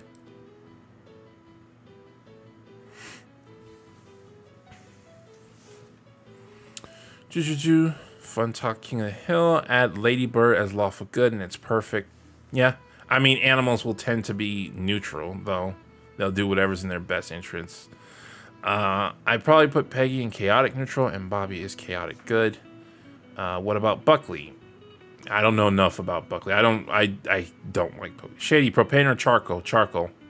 I make the joke all the time, but like my dad grew up my dad taught me growing up charcoal. It adds the flavor that we like.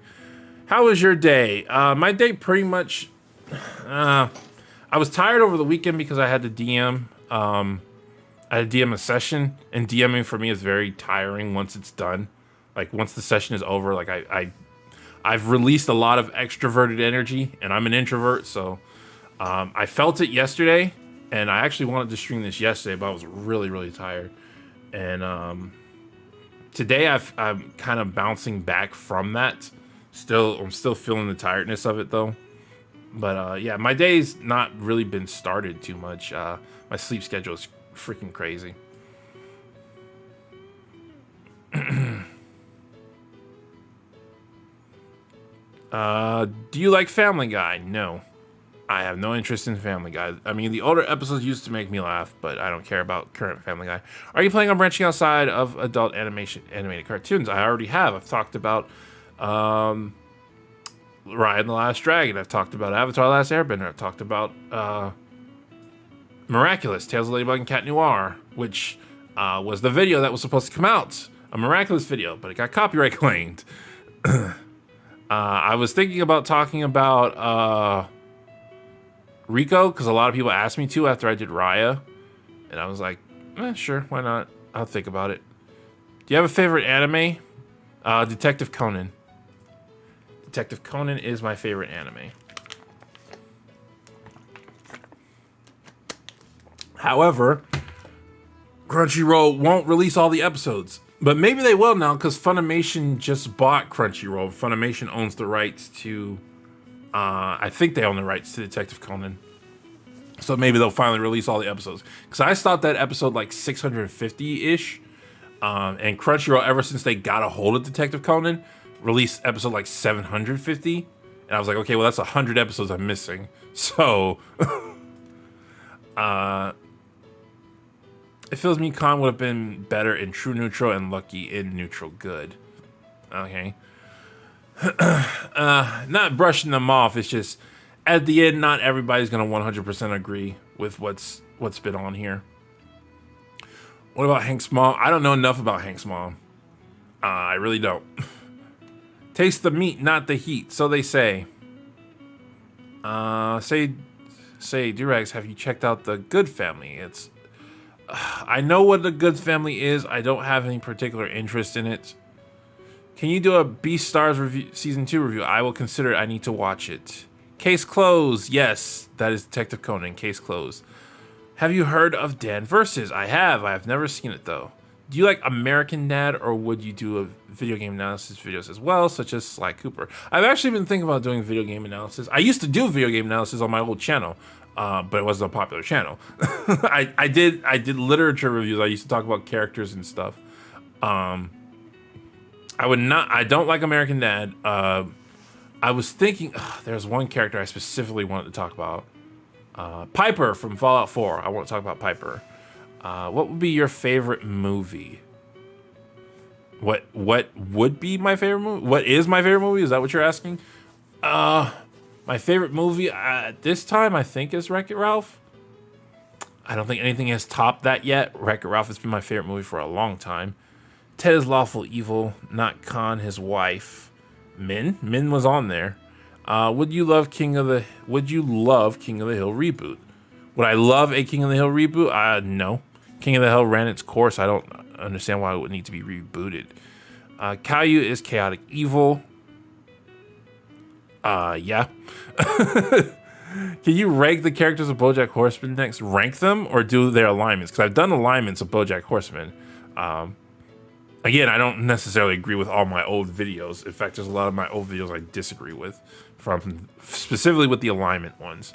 I don't. The only reason I don't do ranks is because everyone does them, and I'm like, it feels so mainstream to do them. And I looked at them, I was like, oh, that looks like a fun idea, but everyone was doing it. I'm like, oh, come on. So that's why I started doing alignment videos, because it's similar to rank videos, but different. You know, it feels unique. Do you think Family Guy has gotten too much hate? No, I hate Family Guy. I apologize for spamming. I am working on a project on Wattpad therapy. My focus is varied. Anyway, love your video, Shady, and for the last time, I highly recommend Padak. You can find it on Steam. All right, thank you very much, Norse. Yeah, I saw your comment. I wasn't answering it because it wasn't on topic, and I'm trying to stay on topic with these streams, because at the end it's like this. I just answer questions in general. Am I the only one who doesn't mind Peggy? I feel like she serves a great purpose in the show and does have her moments. I know this chat will explode once we get to her. Well, we've already gotten to Peggy, and I mean, I don't mind Peggy. I don't think the stuff she does is good. I think the stuff she does is bad. It's just, to me, it's more entertaining. I just laugh at it when I see it. The John Redcorn stuff, other people laugh at that, and I'm like, it annoys me. I do recommend Mission Hill. It gives good YouTube material, such characters drinking different sodas, beer, but schedules and band names in the background. You should watch the end verses. It was a good show. I recommend it. What's your favorite King of the Hill character and your least favorite? My favorite King of the Hill character is Hank. I'm a lot like Hank. I consider myself to be lawful good. And Hank and I share a lot of the same morals. My least favorite is John Redcorn. I hate John Redcorn. Most aesthetically pleasing animated film show. Aesthetically pleasing? Green Eggs and Ham. If you've never seen Green Eggs and Ham, go watch it. It is beautiful. For the animation alone, go watch Green Eggs and Ham. It's on Netflix. Where would you put Cotton? I put Cotton in Chaotic Evil. We're at the end of the video now. For those of you who are just joining us, we've already done the alignment. If King of the Hill was rebooted, then some of the characters would probably be less stereotyped. Some of them will be more stereotyped, because Hollywood right now is very, very left-leaning. I'd like to see a video about Fallout. Piper is a good idea. Would you review Beavis and Butthead? No, I do not want to watch Beavis and Butthead. Catching this while it's still live. Cool, yeah. We're at the end, though. We've already done the alignment. We're just talking about general stuff. What is your favorite alignment to play in D&D? I haven't played every alignment. I have played Lawful Good. That's the alignment I play the most, because my current character is a Lawful Good character. I have two current characters, Lawful Good and Chaotic Good. Chaotic Good is fun. I'm planning on playing a Chaotic Neutral soon. There's one character who is Chaotic Neutral. Yeah, she's Chaotic Neutral. She's very fun to play. I love playing her. But I'm trying to turn her Chaotic Evil.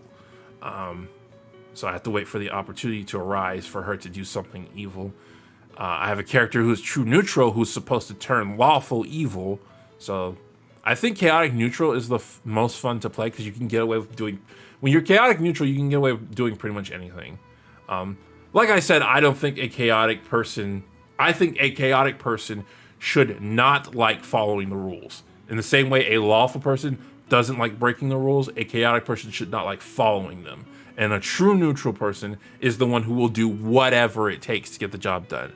I don't like the popular opinion that chaotic neutral is the do anything category. I think that's true neutral. But chaotic neutral, you can get away with a lot of stuff. And I don't really like that.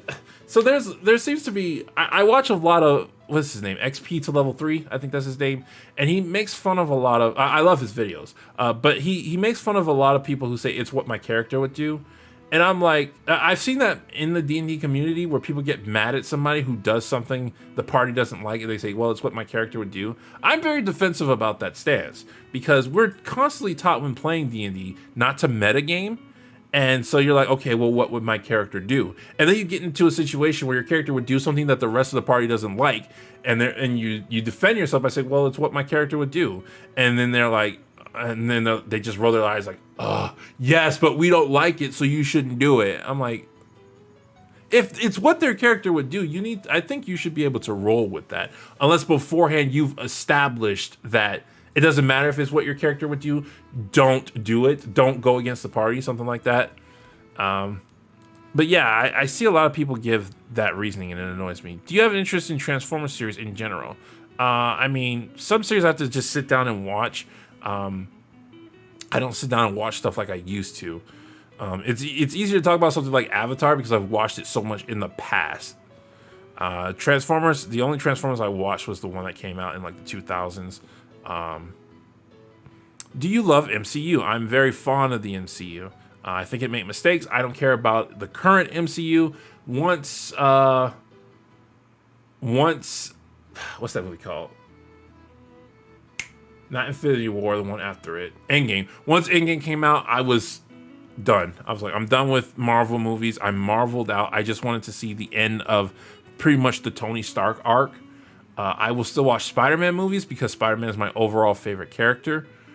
He's my favorite fictional character of all time. The MCU Spider-Man I actually don't like that much. He's very different from the Peter Parker I know. I much prefer the Into the Spider-Verse Peter Parker, but it's still Spider-Man, so I'll still go and watch it. But yeah, I'm pretty much marveled out. I didn't watch WandaVision. I didn't care. I didn't watch the Captain America one. What's it called? Winter Soldier. I didn't watch that, and I'm not planning on watching Loki. Peggy kidnapped the child from Mexico. Yep, that she did. I don't mind Peggy. It's just the smugness I can't stand. Thank you for answering my question, Shady. Have a good day and a good stream. Thank you very much. Well, I guess I clicked too late. Yeah, sorry. Where would you place any of the outlaws in King of the Hill? I don't know what you mean by outlaws. What do you think of Beavis and Butthead? I never seen it. I don't want to watch it. I do want to watch Daria, though. I really badly want to watch Daria. I've seen clips of it, and it is hilarious. The Old Man in the Sea is the best aesthetically pleasing to look at. Stained glass animation. What's the biggest animal you think you can take in hand-to-hand combat? None. I'm scared of snakes. So, the biggest animal would probably be, it would probably be a cockroach. Would you do a Simpsons character alignment? I have not watched enough Simpsons to do a Simpsons character alignment. Have you ever played Sly Cooper? I have, but I played it past its time, so it was very cliche to me. I would have loved it as a kid, though. I think King of the Hill reboot can be good if it's made by Mike Judge. It could be. I don't like Family Guy. Family Guy fans, that boy, right. You ever thought about making a video about Homer's Academy? Is that what that says? It left. I was reading, yeah, Homer's Enemy. No, I have not. I don't know who that is. The only D&D character I've played thus far is my best attempt at turning Bruce Lee into a D&D character. That would be a monk. What's your opinions on Buckley? Is he entertaining as Peggy or annoying as John Redcorn? He's neither. I don't care about Buckley. He more so annoys me than he does entertain me, but I don't care about him. We need another 7 seasons. So what makes a character neutral evil if a pure neutral does whatever they want and if it makes themselves, because a neutral, okay, I keep saying this, a good character does not like the innocent getting hurt for what they want. An evil character will sacrifice the innocent, whether it be their lives that are getting hurt or just inconveniencing them. That's what an evil character would do. When you lean towards one way more than the other, that makes you good or evil. Like, a good character can still do something that's evil, and an evil character can still do something that's good. But when you lean towards constantly hurting people, hurting the innocent, or constantly saying, no, I won't do that because it hurts the innocent, or constantly saying, oh, I gotta save the innocent, then you are good or evil. But if you're in between, if you're constantly doing either or, then that's what makes you neutral. So if you're someone who's willing to protect the innocent, but also willing to sacrifice them on an even-ish basis, that's what makes you neutral. How do you feel about Rugrats, Powerpuff Girls? Current Rugrats, I have not seen. I don't want to see it. Rugrats was my jam as a kid. I loved Rugrats. I loved All Grown Up. Angelica from All Grown Up changed my perspective on bullies, because Angelica was the bully in Rugrats, and then she grew when All Grown Up came out. Like, it kind of hit my brain. She was a bully, but she was still one of them. She was always one of them. And I love characters like Angelica, who they feel like they're too good for, they're very uppity. I really like uppity characters, which is why I love Chloe from Miraculous. Do you I tried to scroll down and I completely lost where I was. How do you feel about X-Men as an allegory for oppression? It worked. It worked really well. A lot of people felt X-Men related to them. You know, X-Men was supposed... The thing is, X-Men was supposed to be an allegory. It was supposed to be a substitute for people who had things about them that they felt they couldn't change. So a lot of minorities related to it. A lot of people who were... a lot of gays and lesbians related to it. And that's what it was supposed to be. Like, you have something like Rico that wasn't at all supposed to be an allegory for LGBT stuff, but people still want to see it that way. And it's like, okay, well, you're allowed to see that interpretation, but please make it clear that's not what it was supposed to be at all. Fishing with Hank, cruising around with Boomhauer, barbecue with Bill, or exterminating with Dale. I would never exterminate with Dale. I hate exterminating.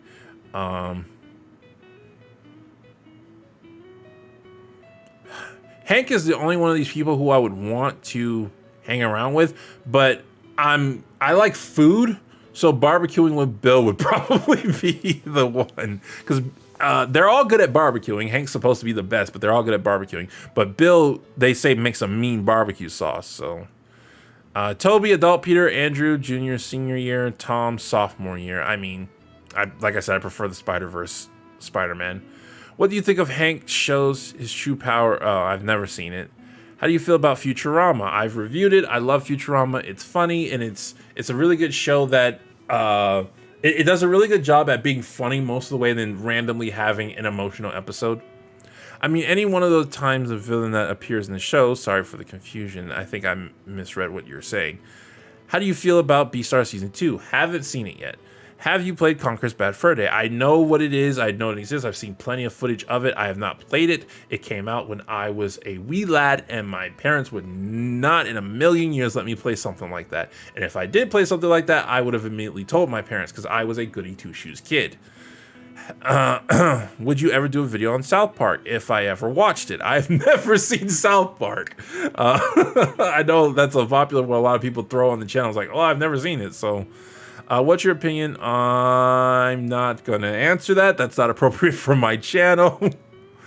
It's special anime. But yeah, this is a family-friendly channel. One thing most people forget about King of the Hill reboot is that a good amount of voice actors for characters like Luann and Lucky have died. Yes, and I agree with what's his face? I can't remember his name, but he does Brain Dump. Max G. I agree with Max G. Characters are their voice. When you change the character's voice, it's really disturbing. An animated character. It's really disturbing. It's really noticeable. West Side Connection Mac 10. Would you do a review on Hey Arnold? I mean, it's possible, but I don't think I have anything pertinent to say. Like, for me to do a review on something, either I have to know my audience really wants to see it, or I have something really passionate I want to say about it. Like, I did Raya because it passionately made me angry. Raya passionately ticked me off. Hey, it's the Bojack guy. If that's what you want to see me as. I haven't done Bojack in forever. Do you enjoy video games at all? I dig your content, by the way. I want to get back into video games. I miss the passion I had for video games. I was such a huge gamer growing up. But when I got to college, I came to a realization. I didn't just like video games. I liked sharing video game experiences with my friends. which is why I didn't like playing online that much. I like playing split screen way more than I like playing online. My friends graduated college before I did. So once they all graduated college, I slowly stopped playing more and more video games. I would like to get back into it, but most of the video games I play are just like time wasters. Like I'm just really tired and I don't feel like doing anything. So I'll just play like Fallout 4 or League of Legends or, RimWorld. I got into RimWorld, stuff like that. I don't really get into it. Like once I get bored of the game, I stop playing it. Like I started I've never finished Skyrim. I've never finished, like the farthest I've gotten in Skyrim is finishing the war. I've never beaten the dragon. I think the farthest I got with the dragon was I got to the very top of the throat of the world. I got that shout that you learn how to land dragons, but I never actually beaten the game. And that's a freaking old game too. So you'd think I would have beaten it as like a kid, but Conker's available in Rare Replay, bias Game Pass. I would probably never play Conker. I don't like raunchy stuff for the most part. I can enjoy some of it if it's got other good attributes attached to it, but instinctively I don't like raunchy stuff. Hey, it's the King of the Hill guy. That's more of what I'm known as now. I didn't know there was a King of the Hill reboot. Have they released it on Blu-ray yet? I don't know if there is one. I know people keep talking about one. Is there any way you would do a documentary on the new MLP movie in September? I don't really have interest in MLP anymore. I lost interest after the last generation, season 8, I think it was. I lost interest. How do you pronounce Worcestershire sauce? I can't seem to figure it out. You pronounce it Worcestershire. What do you think is better, Nickelodeon or Cartoon Network? Currently, I don't know. I haven't seen either network in forever. I know in the 90s, they were both like neck and neck. The 2000s, same. They were both neck and neck. Cartoon Network was taking a huge lead, though. Then 2008, the quality started to drop with Nickelodeon because they were just constantly pumping out, trying to find the next SpongeBob. And then 2008, the quality in Cartoon Network dropped. And then 2010, it went back up. And then it's been like petering ever since. And Nickelodeon has not been nearly as good as Cartoon. The 2010s, Cartoon Network dominated. Like Nickelodeon wasn't nearly as good as Cartoon Network in the 2010s. But I don't know how it is now. I'm back from driving home. Did Peggy get moved to evil? No, she did not. I kept her in true neutral. Do you believe in the theory that Bill is Bobby's father? No, because Bill looks like Cotton. You ever thought about making a character analysis of a character from Fallout New Vegas? I mean, I could. I would have to get equipment to record game footage. That's the big hurdle right now. I can get more equipment now because we've had a pretty successful time here as me doing YouTube full time, but I kind of have to see how things balance out. Have you seen Duncanville or The Great North? No, The Great North sounds familiar, but I have not seen them. Have you seen the new Netflix show Centaur World? It's a trip, man. No, I have not. I've been trying to finish Troll Hunter. That's been my current thing that I'm trying to finish. Because I really like that show. I think it's really good. It's a lot like Miraculous, but a lot of problems I have with Miraculous, it removes. But there's another, because it's part of a series, Tales of Arcadia. There's Troll Hunter. There's the movie, which I think is Below Zero, and then there's another series called Wizards, and then they all come together in a final series. So it's like 4 different things you got to watch.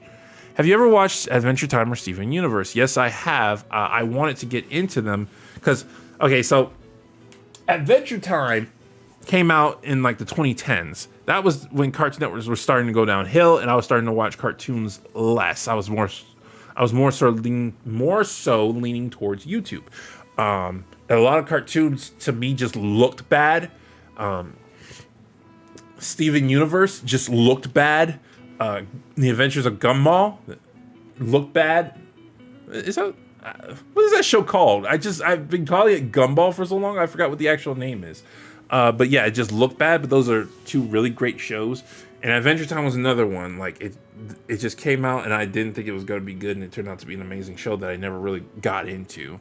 Gumball was the only one I really got into. I tried to get into Steven Universe, but when I got back into watching TV in college, I would just leave the TV on so I could listen to cartoons while I was working on programs. I went to college for computer science. And I would leave the TV on. They constantly played Teen Titans Go. And I got so sick of it that I just stopped watching TV. Centaur World is short. It can be easily binged in an afternoon. Highly recommend, especially with your vice of choice. Have you seen of a boss? No, everybody talks about it though. The Amazing World of Gumball. Yeah, I'm upset I couldn't remember the title of that.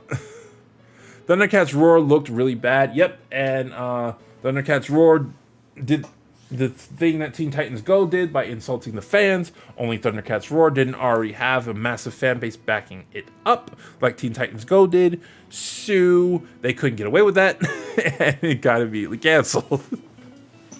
I mean, I don't think that's why it got immediately canceled, but... Why are you ignoring this question? What is your favorite live-action Spider-Man? Mine is Tom Holland. What is yours? I did not ignore that question. I've answered that question before. Live-action Spider-Man I prefer is Tobey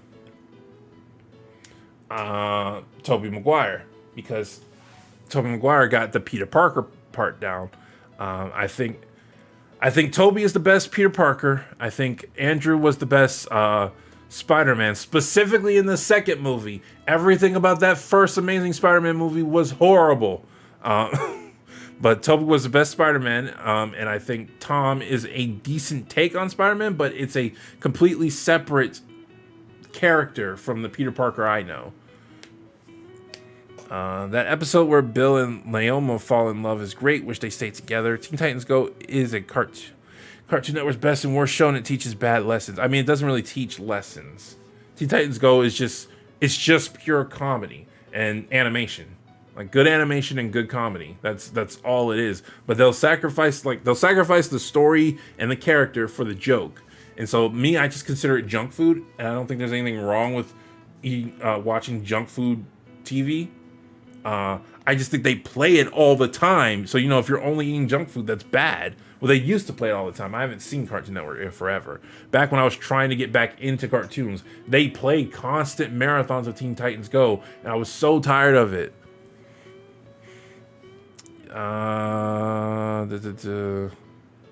Have you thought about reviewing Hank and Cotton, adding more clarity to their father-son relationship? I mean, it's possible. I've just really started King of the Hill reviews, and there's a kind of a laundry list of things to get through. A lot of people want me to talk about Buck. A lot of people want me to talk about Nancy. So not even putting Beetlejuice in one episode made me like Teen Titans Go. I would have placed in Steven Universe episode instead of Uncle Grandpa. No offense, fans. I liked OKKO. I really liked OKKO. I was even fine with their inconsistent art style. Like, they were doing some fun things in OKKO. I was really sad when I heard it wasn't playing anymore. Have you ever played Half-Life 2? Super good game. No, I've seen people play it. I've never played either of the Half-Lives. Should you ever watch a King of the Hill reboot, or should the show stay as it is? I don't see the point of rebooting King of the Hill. It ran its course.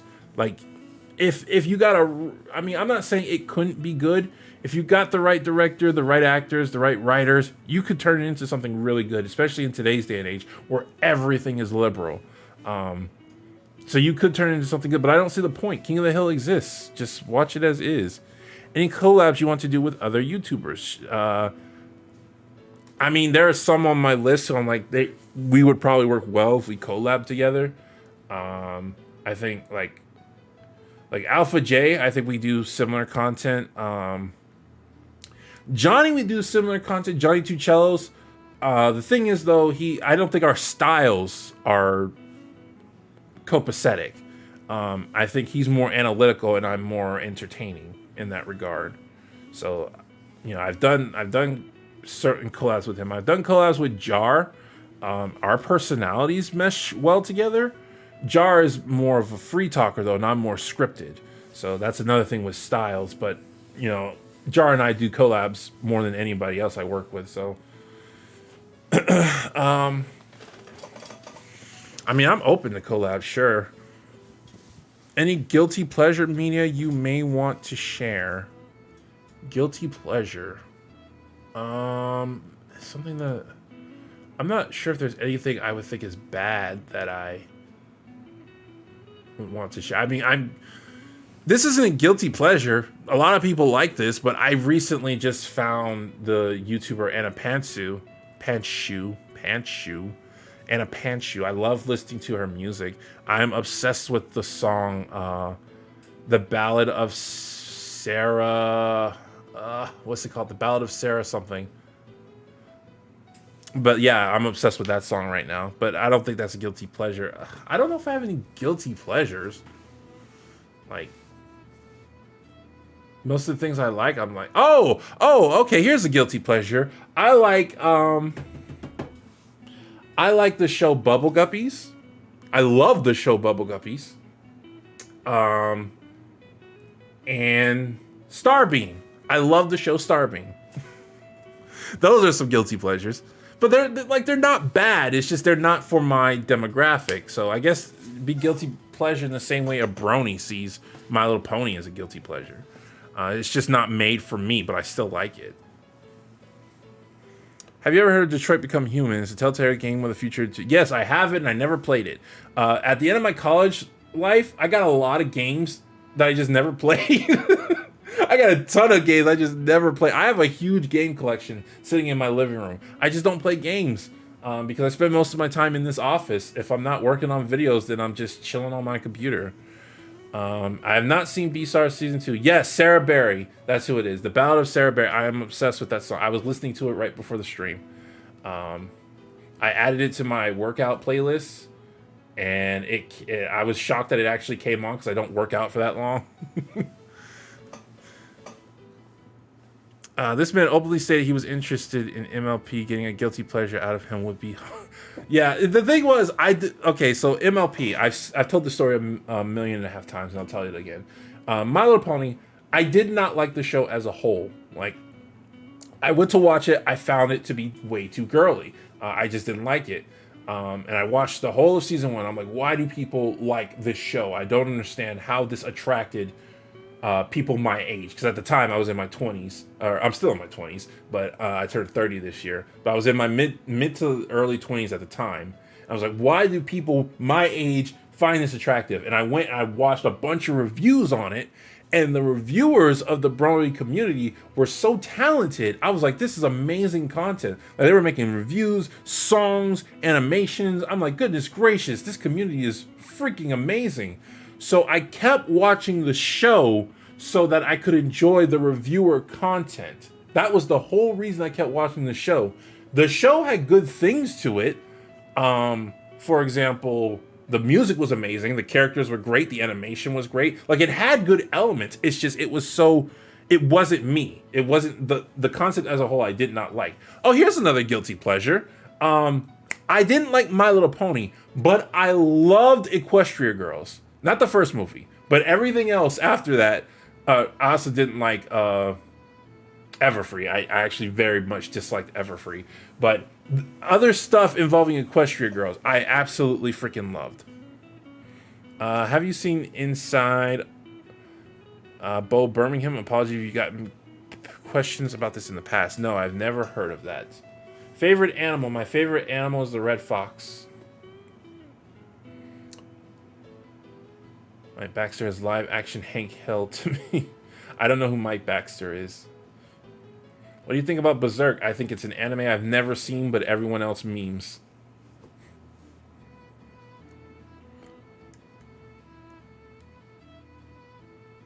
What's your opinion on the Adventures of Ladybug and Cat Noir? I've been meaning to check it out, but I've heard mixed reviews about the series. Okay, so Season 4 of Ladybug and Cat Noir apparently is out. People have been talking about it. There was also a movie. I have not seen that. It's supposed to be a major changing point in the show. From what I've seen so far, Miraculous has a lot of issues with it. And I say all the time, I don't review the show because I like the show. I review the show because I like reviewing the show. It's a show about superheroes. I love the superhero genre. As a kid and as a teenager, I was heavily involved with superheroes, so I love talking about the superhero genre. I love a show that revolves around that concept. But Miraculous has so many problems with it, I would never recommend it to anybody. I right now I like it, but that's because of I've been watching it for so long. You know, you watch something long enough, you eventually get like a nostalgic feeling for it. So that's why I like Miraculous, but I would not recommend it to anybody. It's not a good show. It's not a good. It's if you like teenage rom-coms, sure, go watch it. But even for a teenage rom-com, it's not that good. I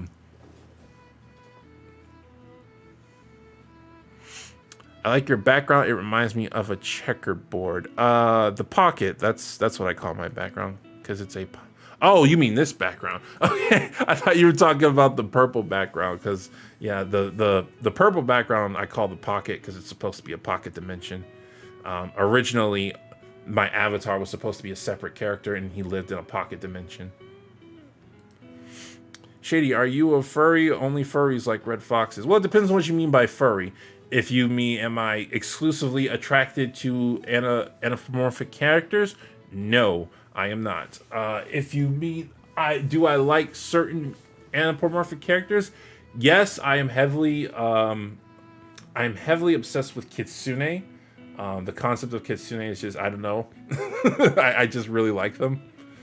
Heroines, as they say. You never watched Last Man Standing? You should. It's a real good show.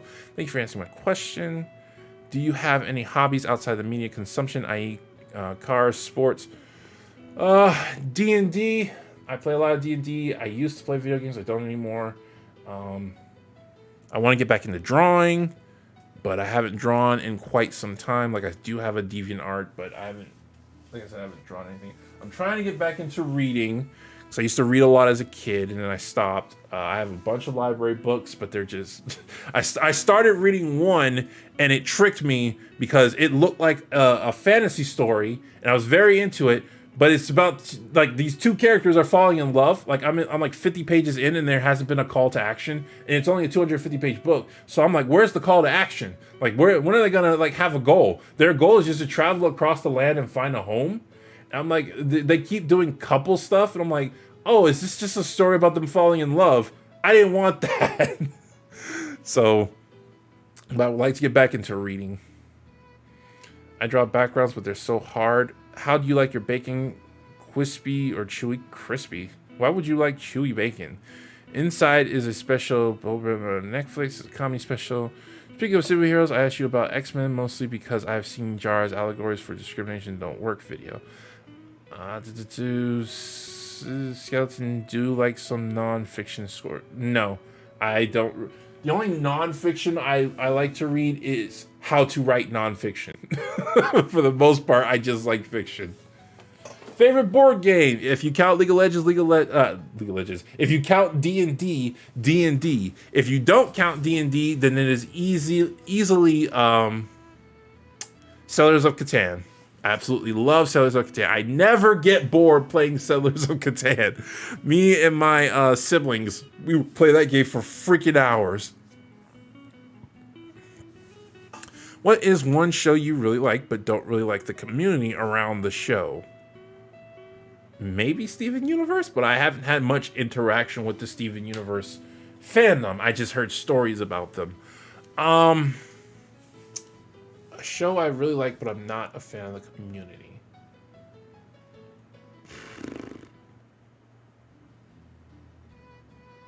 I mean, I don't like Tuca and Birdie, but I think it's a quality show. But I don't like the community.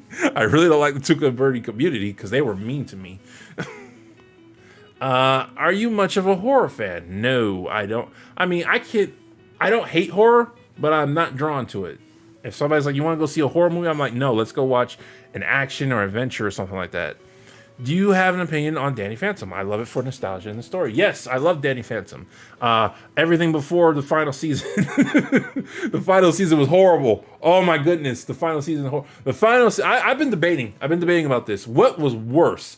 The Star versus the Forces for Evil, the Star versus the Forces of Evil finale, or the Danny Phantom finale? Because they were both awful. They were both just straight up ridiculously awful. Danny Phantom, the thing is, Danny Phantom's last season was worse than Star's last 2 seasons, because the last 2 seasons of Star were not good. Well, I think they get a bit too much hate, but yeah, there are parts of them that's just frustrated. But man, that final season of Daddy Phantom, first of all, they gave him ice powers for no reason. It's like because they were running out of ideas. I mean, I liked Danny with an eye. I liked his clone. I think that's the only thing I liked about it was Danny's clone. But that final movie was just awful. Oh my goodness gracious. Like I want to say either Danny or Star has like the #1 worst ending of all time. But then I remember Game of Thrones exists, so I don't know if you're a gamer. Skip if not. Do you ever play the PS2 game, the Bouncer Far video? Or if it's old games, then there is a good chance I've played it. Like if it's PS3 era or before, then there's at least a better chance that I played it. Because I started falling out of video games when the PS4 came out. I had 2 PS4s and a Wii U and an Xbox One, and I barely played any of them. The only game I played was Fallout 4. But like I said, I would like to get back into them. Thoughts on Samurai Jack? I never saw the final season. People say it was disappointing. I loved Samurai Jack as a kid, the original. What do you think of the modern Mickey Mouse shorts, the ones all uploaded onto YouTube? I don't care for them. I really don't care for them. Favorite character archetype is... Okay, so I don't know if you mean the official archetypes, but I'm going to say my personal... It's not one of the official ones, but my personal favorite is the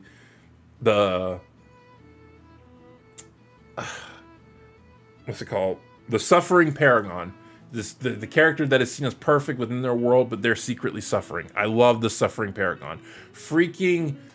What's his name? Ender's Game. Ender's Game is my favorite book. Well, it's like tied with the Count of Monte Cristo, but Ender's Game I freaking love, and I love how much just this character who is the chosen one just suffers throughout the book. Everyone sees him as this great hero, but he's going through such mental anguish. Fallout 4 is lit. I mean, I consider New Vegas to be the best Fallout game, but I think Fallout 4 has the most replayability. Because of the random encounters. You know, Fallout New Vegas doesn't have random encounters. Another sediment needs your help. I'll mark it on your map. I wouldn't really recommend Steven Universe or Steven Universe Future because it's really bad, and I thought of it. The villain of the story is Rose Quartz, Pink Diamond. It's a waste of a series. The thing is, I think I would probably have... Well, they wouldn't be hot takes now, but if I had watched it at the time, I would have had some hot takes about Steven Universe. I think. It's very likely. But some of the stuff I've seen in Steven Universe is just brilliant. Like the part with Pearl crying, you know, the part that everyone replays, I think it's brilliant. I don't like Stronger Than You as much as everyone else. I think everyone really likes that song because it's a rebellious song. But some people have said some interesting things about Steven Universe, like the fight scenes are actually pretty bad because they don't have proper environments. I thought new Mickey Mouse shorts were hilarious. Have you ever seen Tokyo Ghoul-Rama 1/2? No. Any thoughts on Legend of Korra? Freaking Magikarp Used Fly made a video about the Legend of Korra, and he was putting a lot of the blame on what happened with that show on Nick. And I was like, I think you're giving Nick a smidgen too much credit for that. I don't like a lot about Legend of Korra, mainly the first 2 seasons. The first season. Like, there were things to like about it if it was there were things to like about it, but it ends so horribly, and Korra herself is so unlikable. It's a bit ridiculous. And then season 2, they double down on Korra's unlikability, and they kill... spoilers. They kill off all the other avatars. I'm like... Season 3, I think, is a worthy sequel to Avatar: The Last Airbender. In season 3 and season 4, Korra becomes an actual character. She's not just a jerk the entire time. So I think I want to say season 4 was my favorite, because at the beginning of season 4, Korra is just such a better character because she's been humbled. Season 1 and season 2, she was just awful. She was awful. She was oh my goodness. And I hated that she knew how to bend 3 elements. I hated it so much. It's like you learn how to bend 3 elements at the age of 4. Come freaking on. That's a spit in the Avatar lore. That's a complete destruction of the Avatar lore. And one thing that really takes me off is that when Toph saw Korra for the first time in book 4, she didn't say, "Hey, Twinkle Toes, long time no see." It's a perfect joke, perfect wordplay, and they didn't use it. I'm really frustrated about that. Anyway, I'm very passionate about Avatar, which makes me very passionate negatively about Korra, because Korra is an inferior sequel, which most people will admit to, except for the fans of Korra. I think Korrasami makes no sense. I think they threw these two characters who had absolutely no chemistry together. Even if you want to say, hey, Nickelodeon is the reason why they couldn't really flirt with each other, they had no chemistry prior. What's his face said, ER, who everyone hates. He made a perfectly valid point. If they were guys, a lot of people don't think this would make sense, because Korra was a freaking jerk in that whole love triangle situation. Would Asami really date her after that? Anyway, have you ever played Yakuza? No, but freaking Manga Common keeps talking about it, and he's making me want to try it out.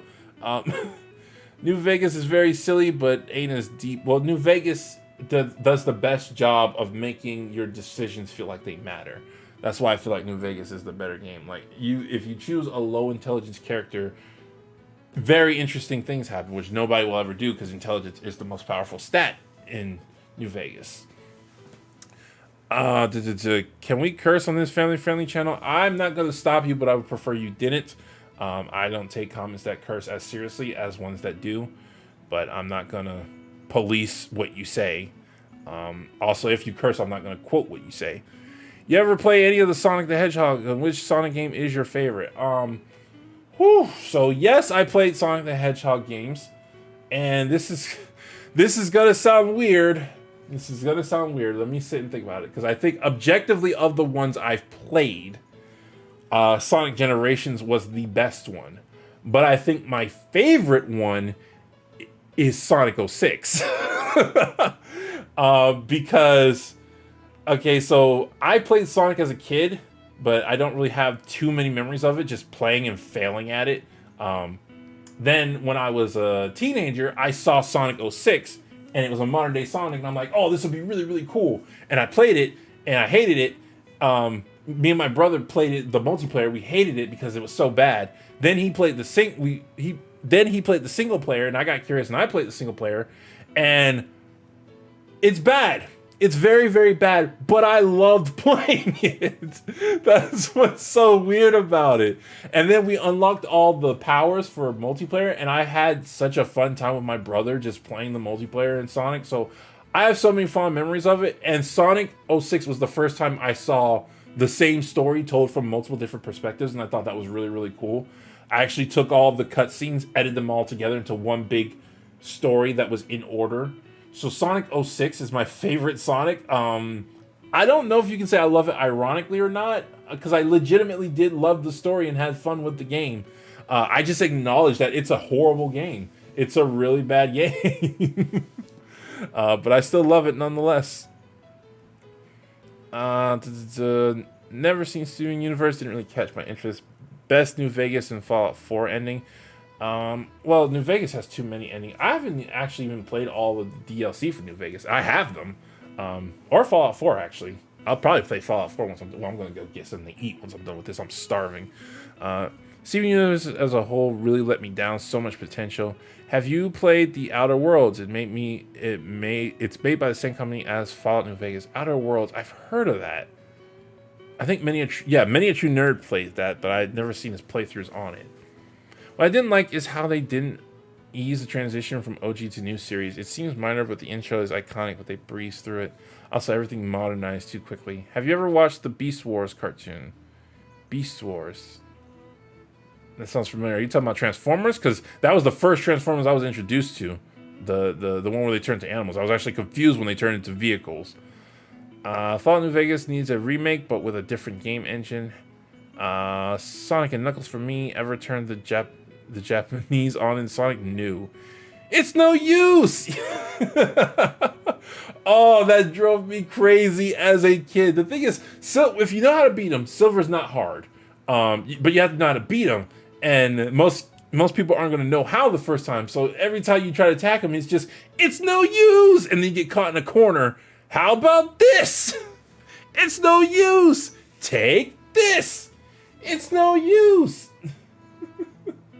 I actually did a video on Elise about character capture.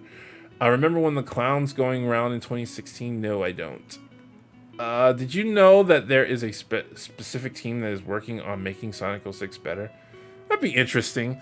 I mean, Sonic 06 is remembered because it's so bad. But come on, Sonic Boom was worse, right? Well, maybe Sonic Boom wasn't as frustrating. I think that might be. So you might not say it was worse. Because Sonic 06 was just so hard to beat because it was so bad. That's awesome. Road Generations has got to be my favorite, but Adventure 2 and CD are close. I never played... See, I didn't play Adventure and Adventure 2. And everybody's like, Adventure 2 is the best one. Yo, man, love your King of the Hill content. You ever played Knights of the Old Republic 1 or 2? No, I've seen a full playthrough of Knights of the Old Republic 1, but I have not played it myself. What are the shows you're planning on talking about in the future? I still need to do the Star versus the Force of Evil finale. Probably the most immediate show I'm going to work on is Green Eggs and Ham, because I really like that show, and I think more people need to know about it. Do you love Jim Carrey's performance as Dr. Robotnik, Dr. Eggman? Yes, I absolutely do. I do not think he is the same Eggman from the games, but I think it's a different take on Eggman, and I think it's one that works. Because he still has like this superiority complex over everyone. He still uses machines. Jim Carrey, it's basically Jim Carrey. But I think it works within the context of Sonic. It was Transformers that turned into animals. Yeah. Beast Wars was the first Transformers I've seen. Shady, have you seen Beastar Season 2? Everyone keeps asking me that. No, I haven't. I'm going to watch it. I really just need to sit down like today and tomorrow and just watch a bunch of shows. Because I got to catch up on a bunch of stuff. Best Power Rangers. I only watched Mighty Morphin and Mighty Morphin, Lost Galaxy, and whatever one the dinosaur one was. Those are the only ones I watched. The dinosaur. the one that had dinosaurs. You know that one. No. There was a third series where the Red Ranger was a black guy. I watched that one. But I don't know if I can say anyone's the best. I just objectively say anything with Tommy is the best, because I think the Green Ranger's the best. Sonic Boom had less loading time. Oh, that is true. That is true. 06 has atrocious loading times. And then you would lose, and then you would have to sit through a loading screen, and then they would say, haha, you lost, and then you have to sit through another Yeah, okay, 06 wins in that department, hands down. Have you ever played Behemoth games? Not that I know of. Unpopular opinion, I dislike most Jim Carrey roles. Alright, you're allowed to be wrong. Dino Fury, never heard of it. Did you? Oh, 2.5 hours, okay.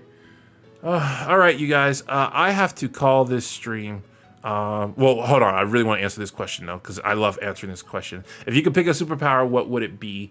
Hydro Man's power from Spider-Man. I've always wanted that superpower, to be able to control water and my body to be water molecules. I think you can do a lot with that, and I also think it's not cliche, like, you know, Superman cliche, and you would have a clear weakness, you know, electricity. But I think you can do a lot with that. Hydro Man was just an idiot. But anyway, I'm gonna have to call the stream. It is time to do that thing, because I gotta go eat. It is getting late. I don't want the restaurants I eat at to close. Or maybe I'll cook. Who knows what I'll do. But it's getting late and I need to go do something for food. So thank you guys so much for dropping by. Like I said before, this video was mainly just because I couldn't get the videos out that I wanted to. Normally, I would not do 2 live streams so close to each other. When we do live streams in the future, I think this is a good topic to do. Like just character alignments for different shows and whatnot. I think that would be interesting. Thank you guys for all the donations, and thanks for sticking around. I will see you in whatever comes out next. This has been Shady Doorags. So long. Farewell. Ad Vita said. Goodbye.